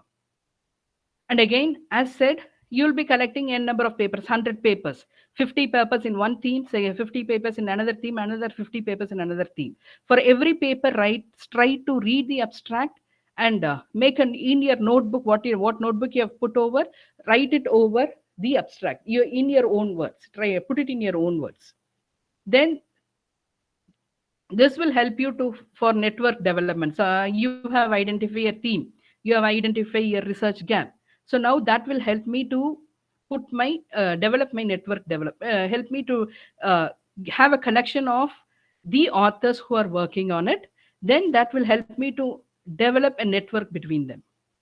Then go for high citation papers. So we know what is citation. Probably in next section also they will be talking about how to publish a paper and what is citation, everything. So here we will be, when I'm going to take a literature review, I'm going to collect a paper, take this as a thumb rule that identify high citation papers, at least some 50 to 60 papers of high citation, because many people are looking on it.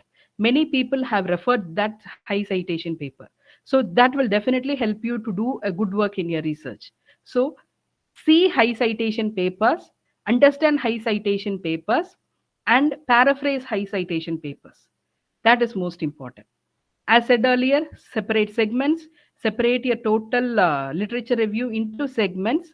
Then after segmenting these papers into different segments, you go for your gap analysis. So I have completed my literature review. I have understood all my papers. I have written the abstracts. I have identified what each author is talking about. Each author is talking about different aspects. So I've understood what each author is talking about. Now I'm going to identify the gap. What am I going to fill? What section I'm going to work? Which gap I'm going to fill? So here, next comes, how am I going to summarize my review? So for summarizing my review, I'll be understanding interesting segments. So interesting segments in the sense, in the previous case, I have said that you have to put a notebook. In the notebook, you'll be writing out various themes, in which theme you are going to work. So here, I'll be segmenting. In that segment, one segment will be of more interest to you. Probably the closed loop operation, probably the application of machine learning in your existing research. So that may be interesting to you. So that interesting segment I'll be identifying. So that interesting segment alone you can paraphrase. Paraphrase is writing in your own words. So whatever is already existing, I will be understanding, and I'll be writing it in my own words. That is called as paraphrasing. So I'll be paraphrasing each chapter. After paraphrasing each chapter, I'll be understanding what is the best innovative contribution.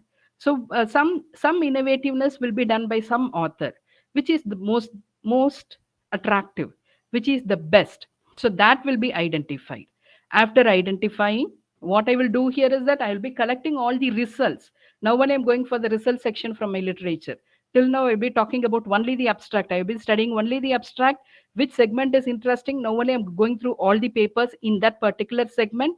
I have paraphrased it. Then now what I'm going to do here is that I'm going to take a summary of the results. So summary of the results, this will be very much helpful when you are going to write a paper. When we are going to write a paper, this summary of results will be very much helpful to us. So I'll be writing out the summary of results from the existing paper. Then from which I can do a comparative analysis. So I can compare my results with that. Okay. So it is always suggested that we publish at least 5 to 6 papers before our if I'm doing my PhD. It is always good to publish 5 to 6 papers before the PhD vivos. Why? Because if I'm going to make my work visible to many people, then I'll be getting comments for that. When I'm going to get comments for that, definitely that will help me to make my work or fine-tune my work in a better way. And also, this will help me to assist in my postdoctoral fellowship. So if somebody is interested in my work, they will invite me to be a postdoctoral fellow. This may also happen. That is why it is always recommended to publish at least 5 to 6 papers before our final vivos. So here, generally when I'm going to do my PhD research, I'll be writing a review paper. So that is the starting. After doing all my review, I'll be writing a review paper.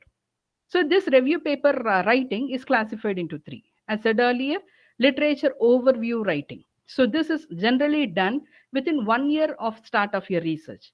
So within 1 year, when after starting my research, I'll be studying all the papers, 100 papers I'll be studying. From that, I'll be writing a literature overview. So here I'll be writing, classifying similar and dissimilar statements. Then I'll be writing an overview of all the papers.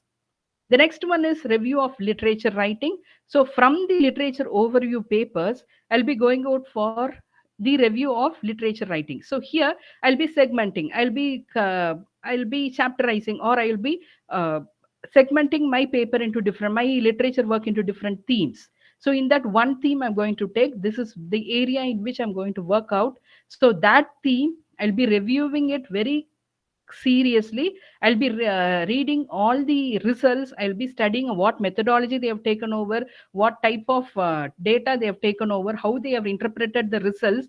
All will be taken into consideration in my review of literature writing. Once I'm going to do the review of literature writing, it will be very much helpful for me to understand the gap, to understand what gap am I going to fill over here. Okay. Finally, I'll be having the critical review of literatures. So after review of literature writing, I'll be going out for critical review of literatures.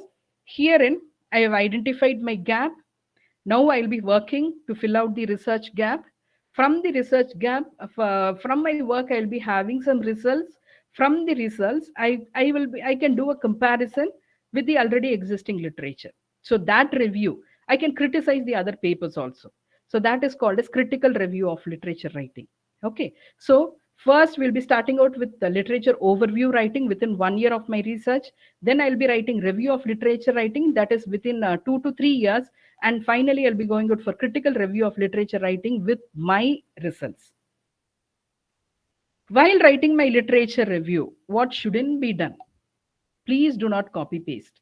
So copy paste in the sense, I'm going to write a literature overview paper. Already somebody have written that. So that simply copying and pasting it will not help.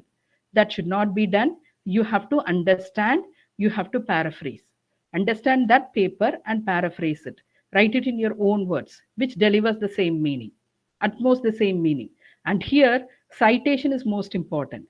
Whatever paper I'm going to take it over, cite that paper, what I'm going to refer.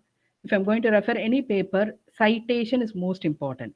If I'm not going to cite a paper, then that is also considered as plagiarism. Practice writing, sequence properly. So practicing will not come from the first paper. When I'm going to start writing a research paper, writing a paper will not come in the first attempt. We have to write 2 to 3 papers, then only we will get the habit of how to sequence a paper. in what chronological order I have to sequence a paper. So that will be understood only when I write 2 to 3 papers. You can convey the content in your own style of English, not necessarily how the existing author have written. It's not necessary that you have to write the same thing. You can convey your message in your own style of English. So here, to understand how people are exhibiting their papers, their research work, it is most important that you have to understand how they are writing, how they are presenting the data, how they are interpreting the results, what are all the minimum requirements that is required to interpret a result.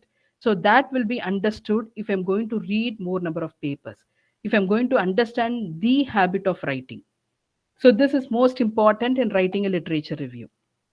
So here, this is the structure of a literature review. You will have a broader background, then you will narrow down to categorize your research. Then you will be looking over which is more close to your research, that you will be identifying. From that, you will be writing out your statement, hypothesis statement. So here, your literature review, finally, what my literature review is going to help me out is that it is going to help me out to fill the unidentified gap in the research. What I'm going to fill, many people are working on this particular area, what they have left over, what am I going to fill, that could be identified only with the literature review. So I'm going to propose at the end of my literature review, what I'm going to do here is that I'm going to propose an identified shortcoming which should be fulfilled. And again, I'm going to revisit an inconclusive, which is not concluded, research summary which is not concluded, I'm going to revisit it. You can also challenge an establishing theory. Okay, so this is at the end of literature review, this is what I'm going to do. If suppose my literature review is not good, then a reader who is going to read from that paper could not understand what I'm going to say. Then it becomes a failure. So the first and foremost thing in your research is your literature review. And this is the most important thing what you have to concentrate, because your entire research is going to lie on it. Your entire research is going to follow this literature review. So you, at that 1 year, the start of 1 year, you have to concentrate entirely on this survey process. So after doing my literature survey, I'm going to identify the research gap. So research gap is the unanswered question. Unanswered question is that which could be answered by me, which could be answered by my research. So that is called as a research gap, which could be filled up by a new finding. Then that becomes a research gap. So this could be developed, or this could be identified only by having a detailed literature survey. So how am I going to address the research gap? So first I have to understand the reason for the existence of the research gap. Why that research gap is existing? Why there is a gap in the research? Probably if there are many topological advancements, why many people are working on topological advancement, what may be the reason? Probably they are going to reduce the switch count, they are going to reduce the switching loss. Then how come I can help them? If that is a research gap, minimizing the switch count is one research gap, then I can fill up the research gap by going for a new topology. So likewise, I have to identify what is a research gap present in my area of interest. So in my area of interest, what is the research gap present, what you have identified, and is it really necessary to fill the gap? That is most important. If I'm going to go for a new topology and if it is not used elsewhere, then that may not be necessary. So we have to understand whether the filling up of the research gap is really necessary. Is it a need based? Is it going to serve the society, or will it be work taken out during in the future course? Will it help other researchers to work on? So that I have to identify. Then I have to analyze. Then only I have to go to fill the gap. Then after identifying the research gap, what I'm going to do? I'm going to identify the methods of study. Methods of study in the sense that is already available in literature. So what additional study what I'm going to make? So what additional study, what are all the additional parameters I'm going to consider? So that will be the methods of study. After identifying the methods of study, what I'm going to do? I'm going to do the data collection. I'll be experimenting.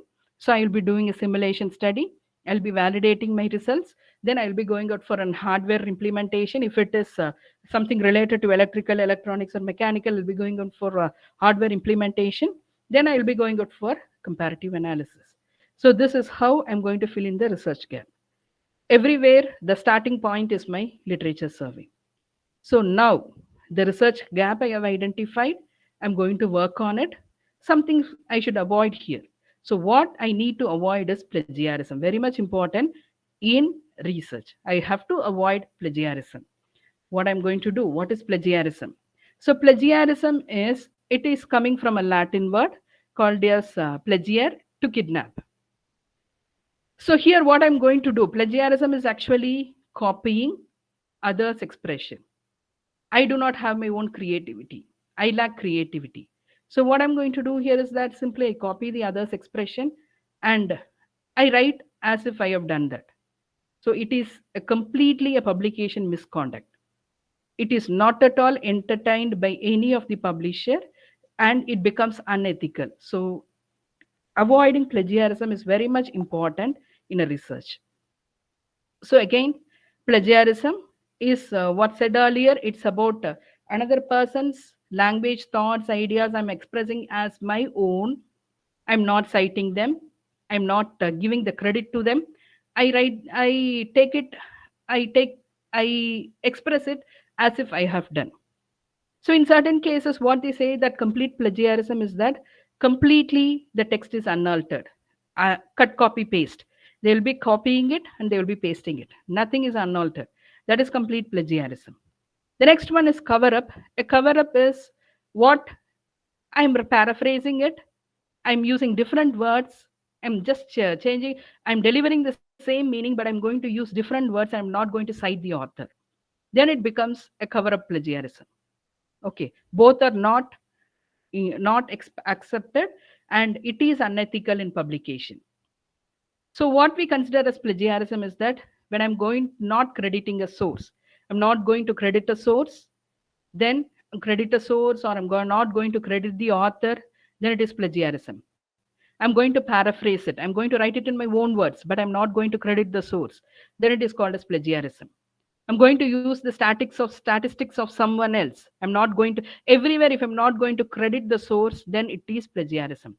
I'm going to use the image, photograph, map, illustration, other graphical interpretations without citing them, then it is plagiarism. I'm going to copy others. I'm going to steal a computer program of others. I'm going to use it. I'm going to use sources from internet. I'm without proper citation. Then I have not done a work. Then I'm padding it in my bibliography that I've completed that work. It is again plagiarism. So here, when the credit is not given to the owner, it is it is considered as a serious issue in publication. How plagiarism is that? Plagiarism is detected by Authenticate tool. This is the very famous tool, cross-check. Then some small c tools is available, Turnitin is available, Unicheck, Grammarly. Many tools are available which helps us to check plagiarism. So this is one example. What I can show you here is that an output of software which shows the plagiarism. So you can see that here from each and every text, how much it resembles in the original work. So first one is 27%, it resembles in the original work. Second one is 24%. Similarly, my source, my plagiarism tool will say me how much my work is resembling the existing work. So from this, I can understand and I can, you can see the similarity index is 92%, which means that nothing is original over here. Everything they have taken out, they have copied and pasted in this particular paper. So this paper is highly unethical and definitely some series, this paper will not be published. We can help, we can check, we can understand the plagiarism from the plagiarism software, and we can also correct our papers. If there is more amount of plagiarism available, we can correct our papers with the help of that. So this is one case study, what is published in Times of India. What they have done is here is that a student of student applied for PhD in 2012 in Uttar Pradesh. What she completed her PhD and she submitted in 2019. Her work was very good. It was recognized. So few of the senior teachers, they applied a patent with the help of her work. What did they do is that they didn't add her name. The student's name was not added over here. So she lodged a complaint. The name of the student is Seema. She lodged a complaint stating that her content is plagiarized. They have copied her content. Her original work has been copied by the teachers and it is plagiarized. Next, the senior professor asked her to draw the complaint. Her name has been added, but still she refused that. Then finally, that patent was withdrawn. So this is one thing. If we find that our paper is plagiarized or our content is copied by someone, there are many opportunities for us to claim that it is our own paper.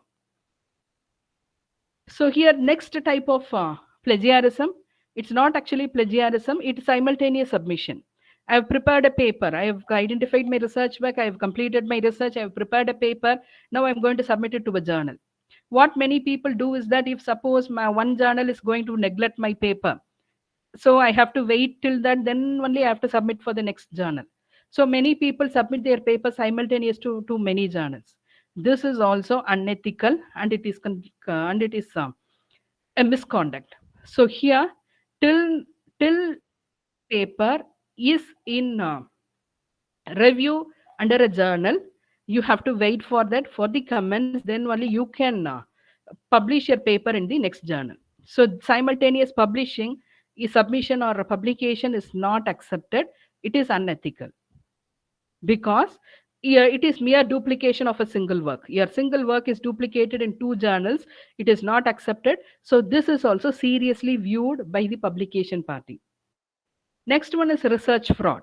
So research fraud is fabrication or falsification. So fabrication in the sense, I've completed my research work, I have taken out the results. If my results are not really very much good, I'll be fabricating the results. I'll be saying that I'll be doing my testing for 10 conditions. Then I will write my paper that I have done the testing for 20 conditions or 30 conditions. That is fabrication of results. I'll be not doing the exact, I'll be not doing the research completely, but I'll be fabricating the results. This is also considered as plagiarism. Similarly, falsification. Falsification is manipulating the images, manipulating the data, manipulating the graph. Particularly when I'm going to draw a graph, my graph is not actually suiting or it is not perfect to what is required. We will be manipulating the graph. The graph will be manipulated. We will be changing out the graph in such a manner that it suits out to the requirement. So that is called as falsification. Even these two, fabrication and falsification, is considered as research fraud. If they identify this research fraud, then definitely the paper which is published based on fabrication or falsification, it will be under a serious issue. So here you can see that it is a comparative analysis of the fraud, plagiarism, and duplicate publication in different countries. You can say, you can understand our India is also present in this sector. In this figure, India is also present. Many country authors do that, but still in our India also, it is contributing or it is taking out a significant position in this suspected fraud or plagiarism or a duplicate publication. So the next important thing is retraction of articles. So often we come across a retraction of articles, which is the removing an article from the scientific record at any point of its publication. Why the paper is removed? So, suddenly we will be getting an information that our paper is retracted. What may be the reason? The reason is that we will be giving out some incorrect data in that paper, or some misleading data is present in that paper. Some ethical misconduct, which means that there may be a plagiarized content, some falsification or fraudulent data may be present. There may be some author issue. So author issue in the sense, some may claim that I am the author of this paper, but my name is not included over here. Authorship issues may be present. There may be a peer review fraud. Some may be bribing over the peer review process, and because of that also, if they find it over, the article may be retracted. Copyright infringement may also be there. They may be not declaring the conflicts of interest. Salami slicing. Salami slicing is another one important concept which is present in paper publication. So that is what do we understand by salami slicing is that the whole paper, the whole research work will be cut into many papers. Probably if I can publish from a research one, 2 papers or 3 papers, they'll be cutting down into 10 or 12 papers. What we will understand is that if I read one paper, I cannot understand what the author really wants to say. So that is called a salami slicing. So salami slicing is also noted as unethical by the publishing committee. The next important thing is that conflicts of interest. So here also plagiarism plays a role. So conflicts of interest is that, so who is going to help me in my research if I'm not going to notify them in my journal publication, then it becomes a conflicts of interest. So that is my, I'm supposing I may have some financial supporters for my research gap I've identified. I'm applying for a research fund. The funding agency is giving me some fund to complete my research. So if suppose I'm going to, from the research, I'm going to make out a paper. I'm going to make out a paper. In that paper, if I'm not going to mention the research funding agency, then it becomes a conflicts of interest. So who is going to help me in my research? If I'm not going to mention them, then it becomes a conflicts of interest. So conflicts of interest may be financial, or it may be non-financial conflicts also. Supposing I'm going to get some equipments, computer programs, I'm not going to I'm not going to recognize them in my paper, or not going to recognize the people who are going to support in my paper, then it becomes conflicts of interest. If these people who I have missed over, if they are going to file a case, or if they are going to mention it to the publishing committee, my paper will be retracted. So it is very much essential to declare the conflicts of interest before I'm going to submit a paper. So you can see here, this is one journal paper that is taken over, wherein they have mentioned the conflicts of interest, what supporting agency they've given, what support they've given for this paper, that is mentioned over here. So every journal paper now they are asking about, is there any conflicts of interest for this paper? So that should be declared by the author. So here, finally, what you have to understand is that now the UGC has given its regulations for the plagiarism. If the level 0 plagiarism it is taken out from Times of India, which is published. The level 0 plagiarism is, if we are going to have a similarity of 10%, it is taken to be minor similarity and no penalty. So you can take out your paper as it is. If there are similarities between 10 to 40%, then you have to revise the paper and submit it. If my similarity is about 40 to 60%, then the paper will not be, the student will be barred from submitting a revised script for the year. If it is about greater than 60%, the student registration shall be cancelled. This is for a PhD thesis or something like that. So this is how severe they look out into plagiarism. Each and every university has its own norms on how serious they are looking out into plagiarism. How am I going to avoid plagiarism? So simply be honest, that's all. Be honest, understand how to detect your plagiarism. Many plagiarism softwares are available. Understand how to detect the plagiarism. Be familiar with your subject. Understand your subject. Understand what you are going to work on. Be familiar. So that will definitely help you to avoid plagiarism.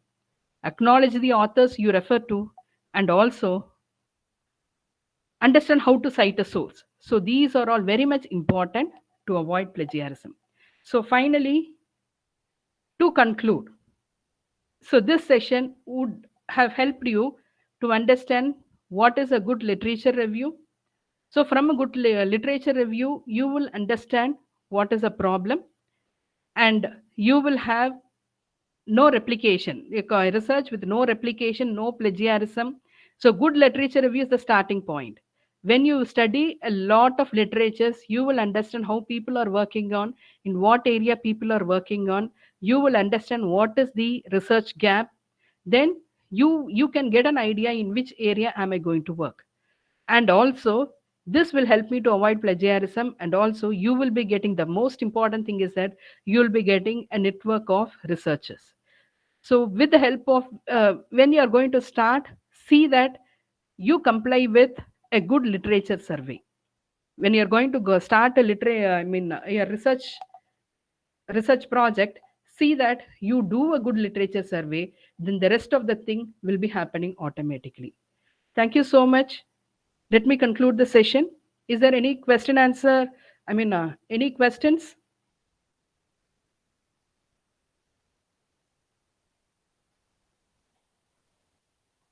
Sir?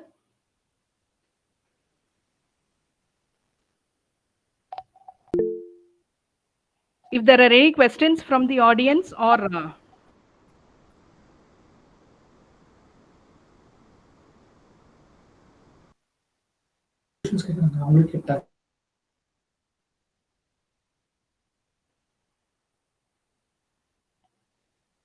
Mahesh sir? Ma'am, shall we conclude, ma'am? Yes, sir. Ma'am, chat box lo question இருக்கு ma'am. Yes, sir. Yes, sir. Dr. Sudraprakash sir. Yes, sir. Sir, image retraction is that the image which is already present, I'm going to you. If they find that that image is already existing, then that image, if I've used that, then that becomes image retraction. That image alone will be, they'll be retracting it. They'll be removing it. So retracting is removing it from an article, removing maybe the total paper will be retracted, or a particular section. If it is found to be a duplication, then that alone will be retracted. Any other questions, sir?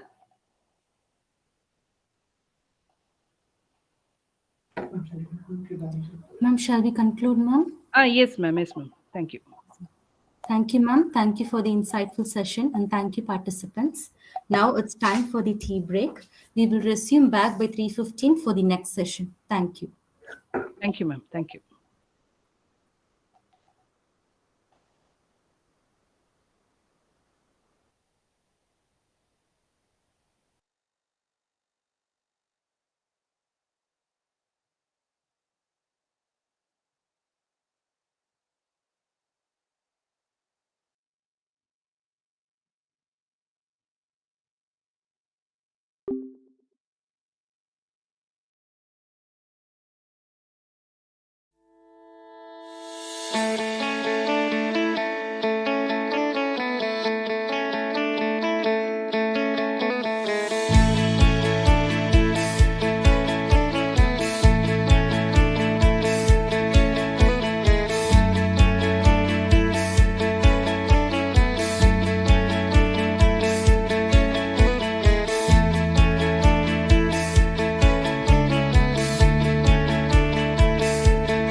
Welcome back to the second session on publishing research articles in peer-reviewed journals. I'm happy to introduce today's speaker, Dr. N. Srinivasan, Associate Professor, Department of Mechanical Engineering, Janssens Institute of Technology.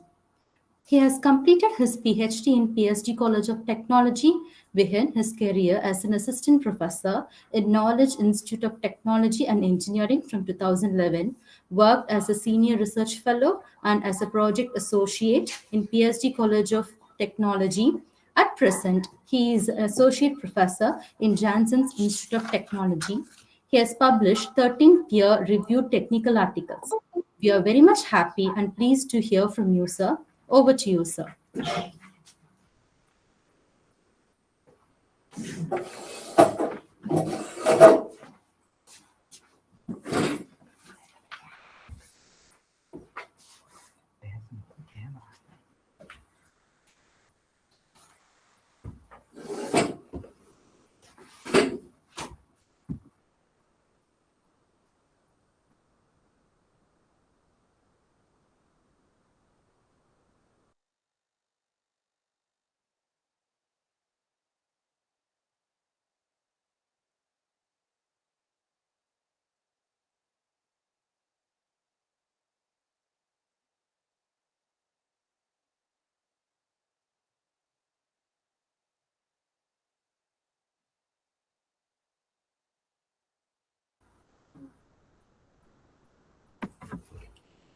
Thank you, ma'am.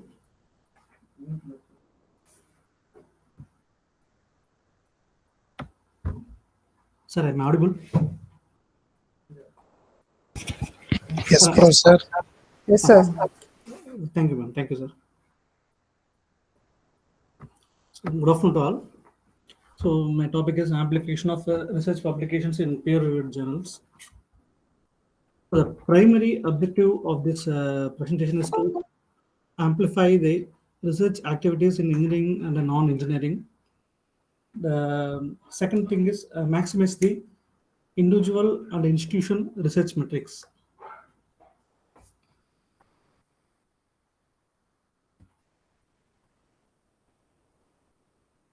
So what are the primary research progression in the institution and also for the individual? One is first one is publication.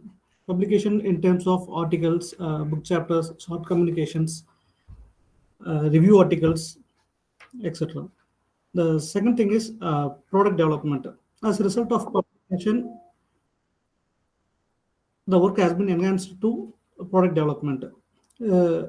It also has two categories: replacing the existing product with a new design, or a novel product for the society, for a particular community.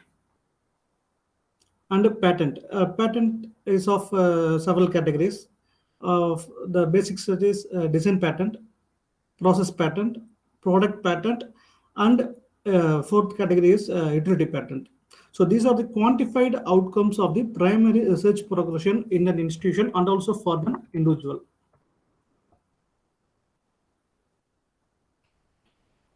Next one is the patent versus publications. There is a very small difference between the patent and the publications. Say example, in the publication, we will do the conceptual research and we will publish the scientific findings in the technical articles. So it is called as a basic research. When the basic research is, say example, let us take an example. Fabricating of two-dimensional nanographene sheets is a conceptual basic research. The scientific findings like microstructural studies, then characteristics, mechanical properties, material properties, everything will be studied and identified, and the results are published in the publication. So it is a basic research article.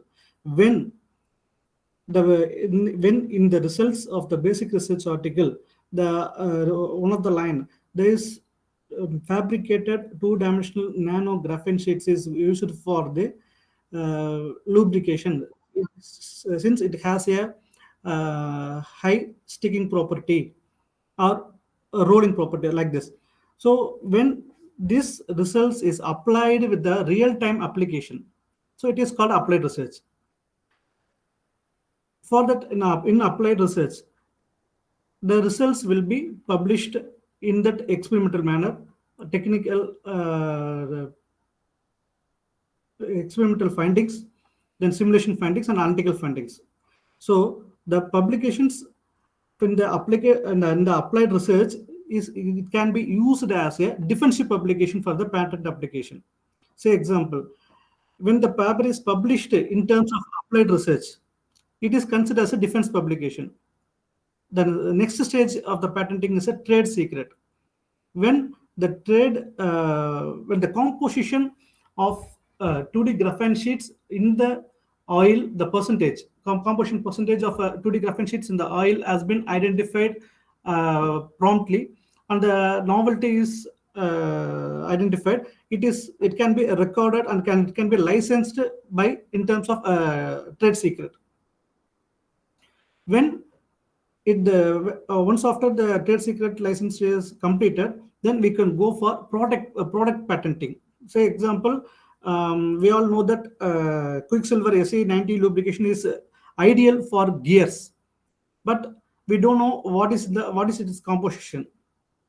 So once after the particular wide research, the product has been identified as it is a suitable one.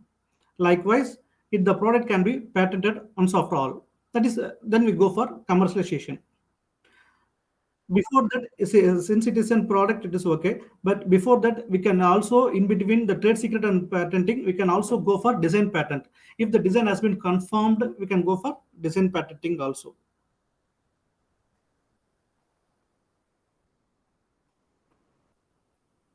Next one, types of publications. We all know well, research article, review article, books, chapter. Here we are going to concentrate only on the review articles. Organizing the review article. So organizing the review article, it is of basically 4 categories. First one is chronology. So chronology, it means that we all know that evolution of a product. Say example, train. So basically the train has been designed in 1551 in Austria by the material wood.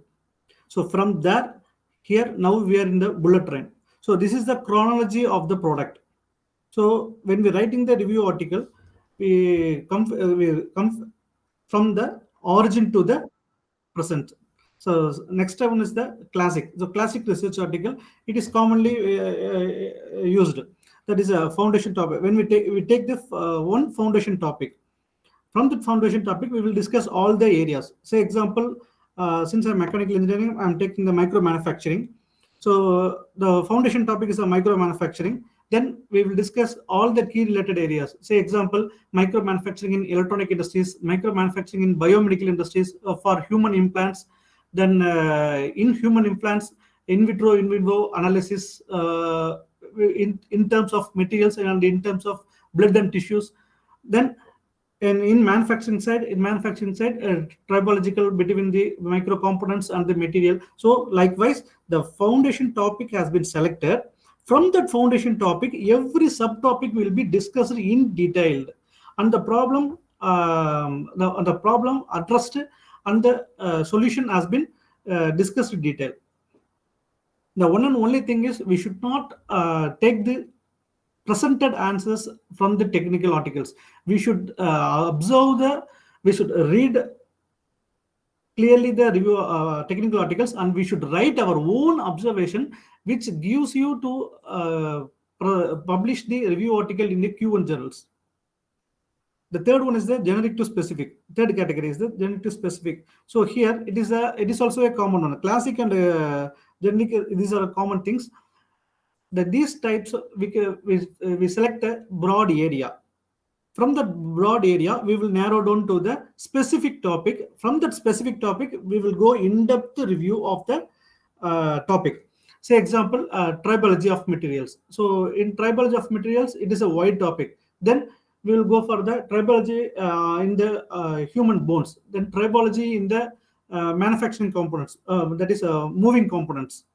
What is the wear and tear? So what is the lubricant they are using? What is the additive they are using? What is the nano additives? What is the recent trends? So likewise, the topic will be narrowed down from that. And the specific topic is nano additives for the lubricants for single application, single point of application. Say example for gears, for links. That's all. From the like this, OID topic has been selected.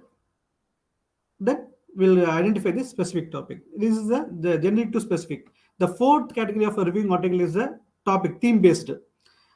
Discuss the several related concepts that say example when we go for the manufacturing additive manufacturing, we will discuss all the materials, ABS materials, PA, every materials will be discussed, and the pros and cons, and the methodology, and the temperatures what they're using, skins what they're using. So everything will be discussed and their concepts will be explained. So this is the fourth category of review article. So this is how the review article has been framed. So as I said before, we select the base topic, then we go for the subtopics, which what we necessary to present in that review article. Then we will discuss all the concepts, methodologies, outcomes, impacts only in the reference of the with reference to the technical publications or the short communications or the patents. We should acknowledge each and every results, each and every methods we produce in the review article, because it is a review article. We won't experiment. We don't do any experiments or any simulations, anything, any activities. We are just writing our observations by reviewing all types of technical articles.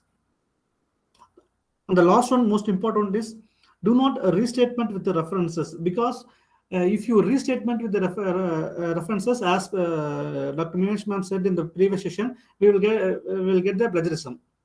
So we should acknowledge that particular author, particular technical article, and we should present our own observation. What material that has been used, what concepts they have followed, what is the methodology, what is their findings, what is their observations, and what is their application, what for it is done. So you should write we should write our own observations, which helps in avoiding plagiarisms.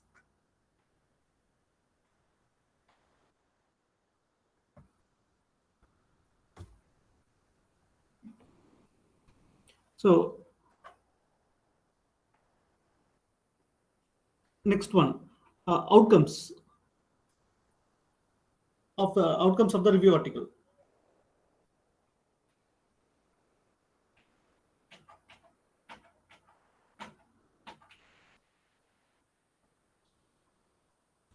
So what are the outcomes of the review article? What is the use for the researcher, or even for the researcher or the people who completed the PhD? So the main thing is, during the review article, any type of review article, we will select a broad area and a focused area and a primary area. Then during the primary area, when we are reviewing the primary area, definitely the 200% we will get the research gap. We will identify the research gap, what the previous researchers has left to do, what is and what is its importance. So we will identify the research gap. It is the biggest advantages in the review article. This is why the people are writing the review article, and this is why the people who are starting their research start their research literature survey from the review articles. They will get the research gap. But the disadvantages is, if you you will present the research gap in your review article, and the article will get published. Please note that everybody will note all your research gap. you mentioned in your review article. So within the short duration, you have to start your research in the research gap. Otherwise, it will be published in the near future before you. So that is the main disadvantages in the review article.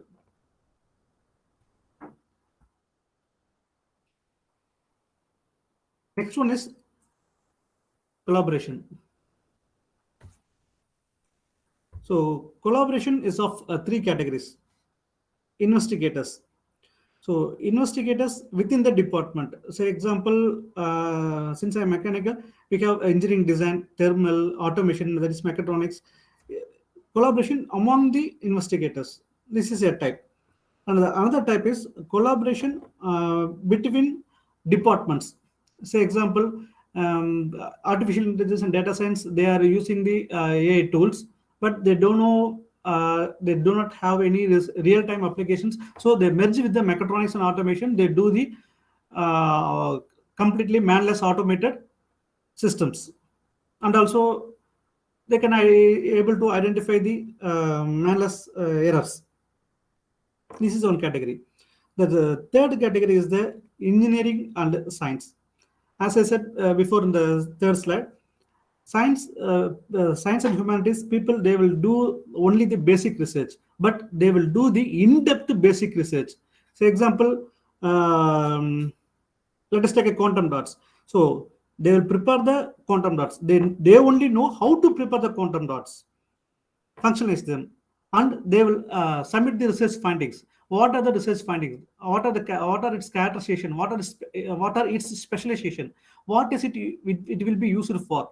So, say example, if they are finalizing and in the research article that the quantum dots they have prepared will improve the heat transfer during the heat transfer rate in a particular system, and they will get they will publish the article.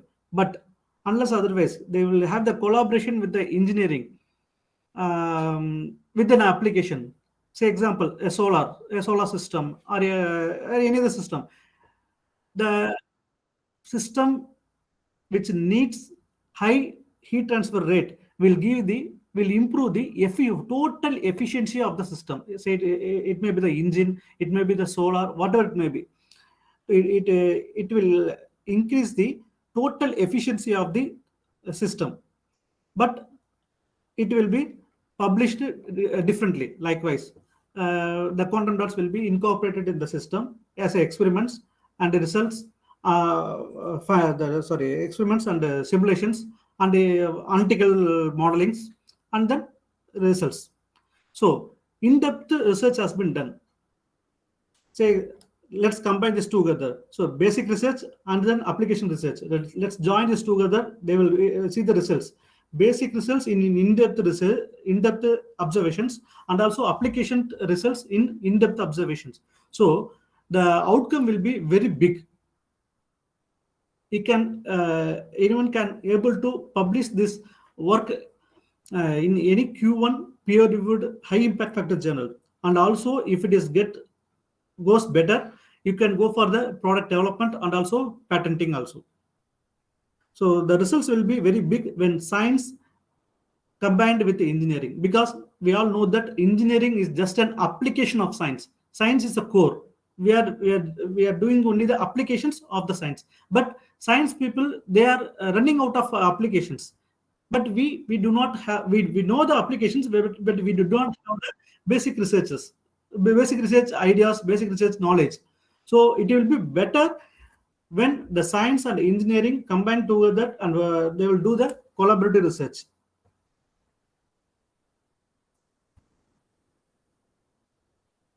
Next one is the institutions. Similarly, same investigators among the institutions. What are the advantages? The facilities, you can have the facilities from the other institution. You can able to utilize it. You can able to avail the facilities from the other institutions. When you have the collaboration with the other investigators in the other institutions, but also it leads to submit a project proposal when combined with the other institutions. Say example, principal investigator and the co-PA. Likewise, It built a separate confidence among the authors. The third one is the industry. It is very, very important one. Industry is of two categories. One is product-based industry, and another one is customized product-based industry. In product-based industry, the product is evaluated and examined thoroughly, and the results has been analyzed, and the product will be manufactured continuously. So there will be no analysis in between. But in customized product, the product will be manufactured based on the customer requirement. So in customized product manufacturing, each and every product development, the industry people are facing a lot of problems. So they are in need of researchers to solve the problems, but they don't want any patenting, they don't want any publications, authorships, anything. But we are in lack of problems. So if we able to approach the small and medium scale enterprises easily, because we can approach them easily. If you get the problems, you can able to perform better, since it is a real-time problem, and the result will be unique. Even it is a negative result, even the project is failure, that is nothing wrong in that, because the money is sponsored by the company as a consultancy project, and the results what you have identified as it can be able to presented as a failure project, so that no other researchers will do this project ever again in this world. So we should aware that failure results will have the equal importance and equal impact factor among the journal communities. So the outcomes. So what are the outcomes? It gives a big impact.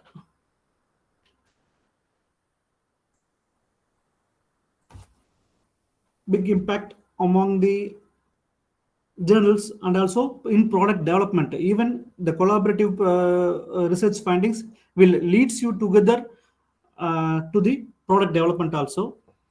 Results will be awesome, because when you work alone, you will submit your own result, only your own result.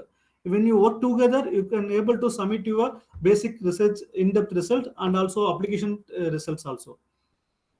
Authorship, definitely you can able to share your authorship, and it will build you a better confidence among the investigators inside the institution and also outside the institutions.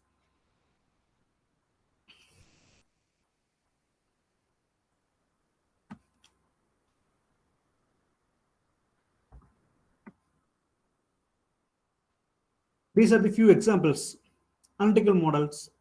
Analytical models of 4 categories: descriptive type, diagnostic type, predictive, and prescriptive type. These can be performed better than anyone only by mathematical faculties. But they are running out of problems. We are running out of analytical knowledges. If you have the collaboration with the mathematics people, or the mathematics people have the collaboration with the engineering people, they will get the better problem for their even for their PhD research also. Say example, material phases, AFM, atomic force microscopy, EBC analysis, electron backscatter diffraction analysis.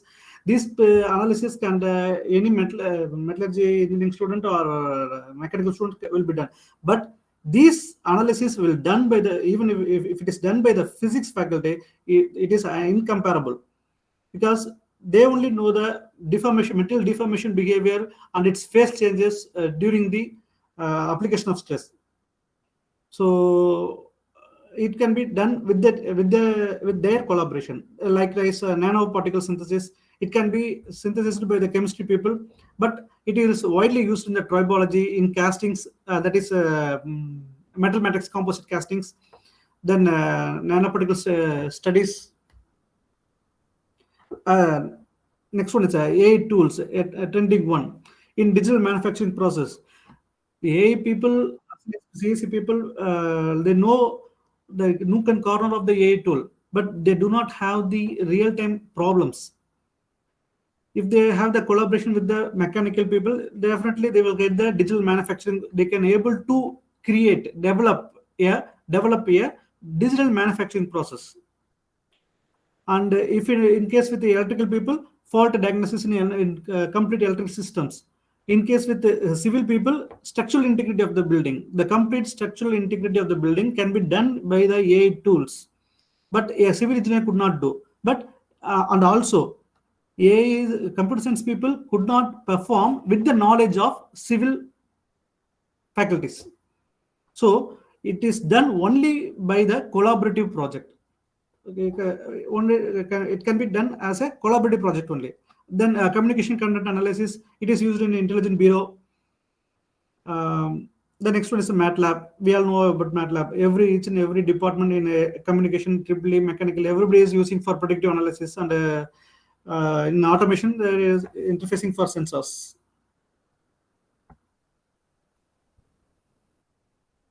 So what is the primary outcome of the collaboration?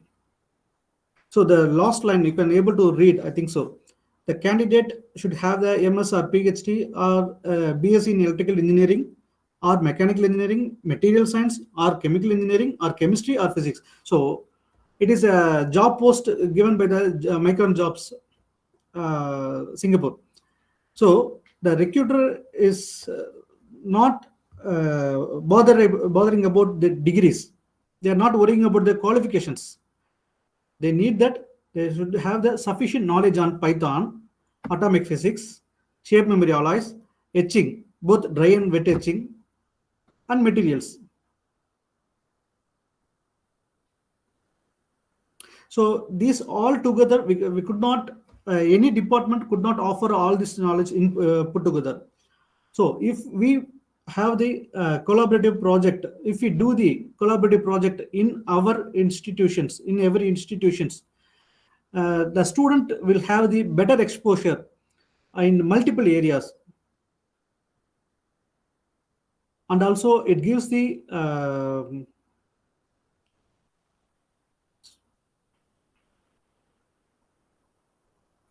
better output, like interdisciplinary and undergraduate projects. And also you can have a and who knows, it may lead to the research problems also. So the research projects, that collaborative research projects will give you the awesome results. But the last one, in collaborative research, the question is, who is first? It will be the big question among all. Who is going to approach first? When you come out of the box, leave all your egos, senior, juniors, everything. You can able to approach your co-faculty, your colleague. You can start your collaborative research, and it definitely will be your big strength. So it will be your big strength. In the collaborative research gives you a better outcome when you come out of the box, leaving everything. The first and last thing is the one and only thing is the who is going to approach first. So start approaching and make miracles. So what is the key takeaways in the today's session? Collaborative projects, either it is a UG or PG projects, and assisting our PhD pursuing faculties. Sorry, I left this point. Assisting our PhD pursuing faculties. In the industry collaboration, in the institution collaboration, when your colleague's research area is not similar to his supervisor's research area, you can have the collaboration with your colleague's supervisor, so that you both together have the collaboration, and you can complete your colleague's PhD project. As such, you can able to assist your support your friends PhD pursuing friends. The third one is the participation in the research internship program. This research internship program is offered by once in a year, primarily by CSIR. CSIR will offering in all domains, and IITs, rarely IITs, But CSIR is offering in every July and August, 2 months course, I think so, and also on IITs. So what is our amplified outcomes? Publications, patents, and product development.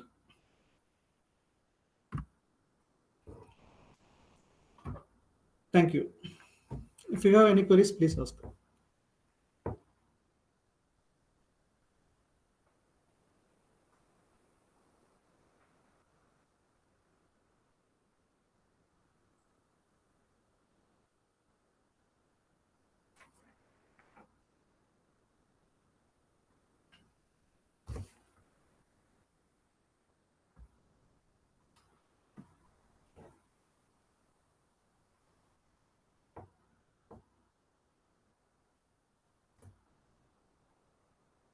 If you have any queries, you can ask. Or we will end our session.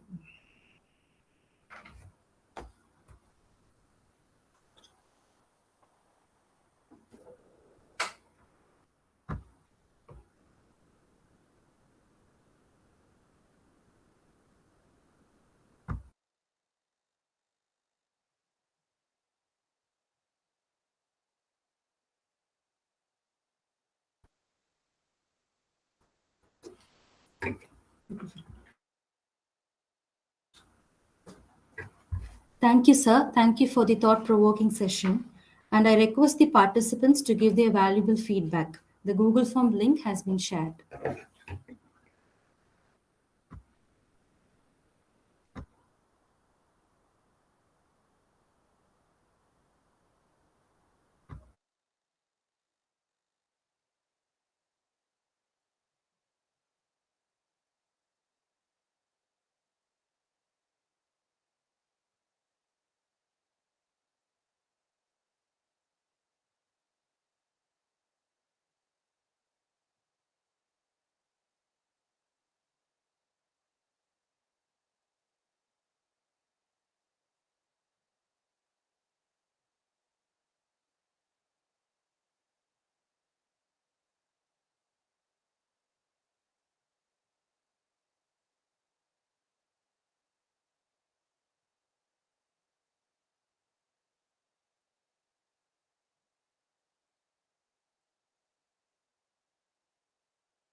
The Google Form link has been shared in the chat box. I request the participants to kindly give their valuable feedback.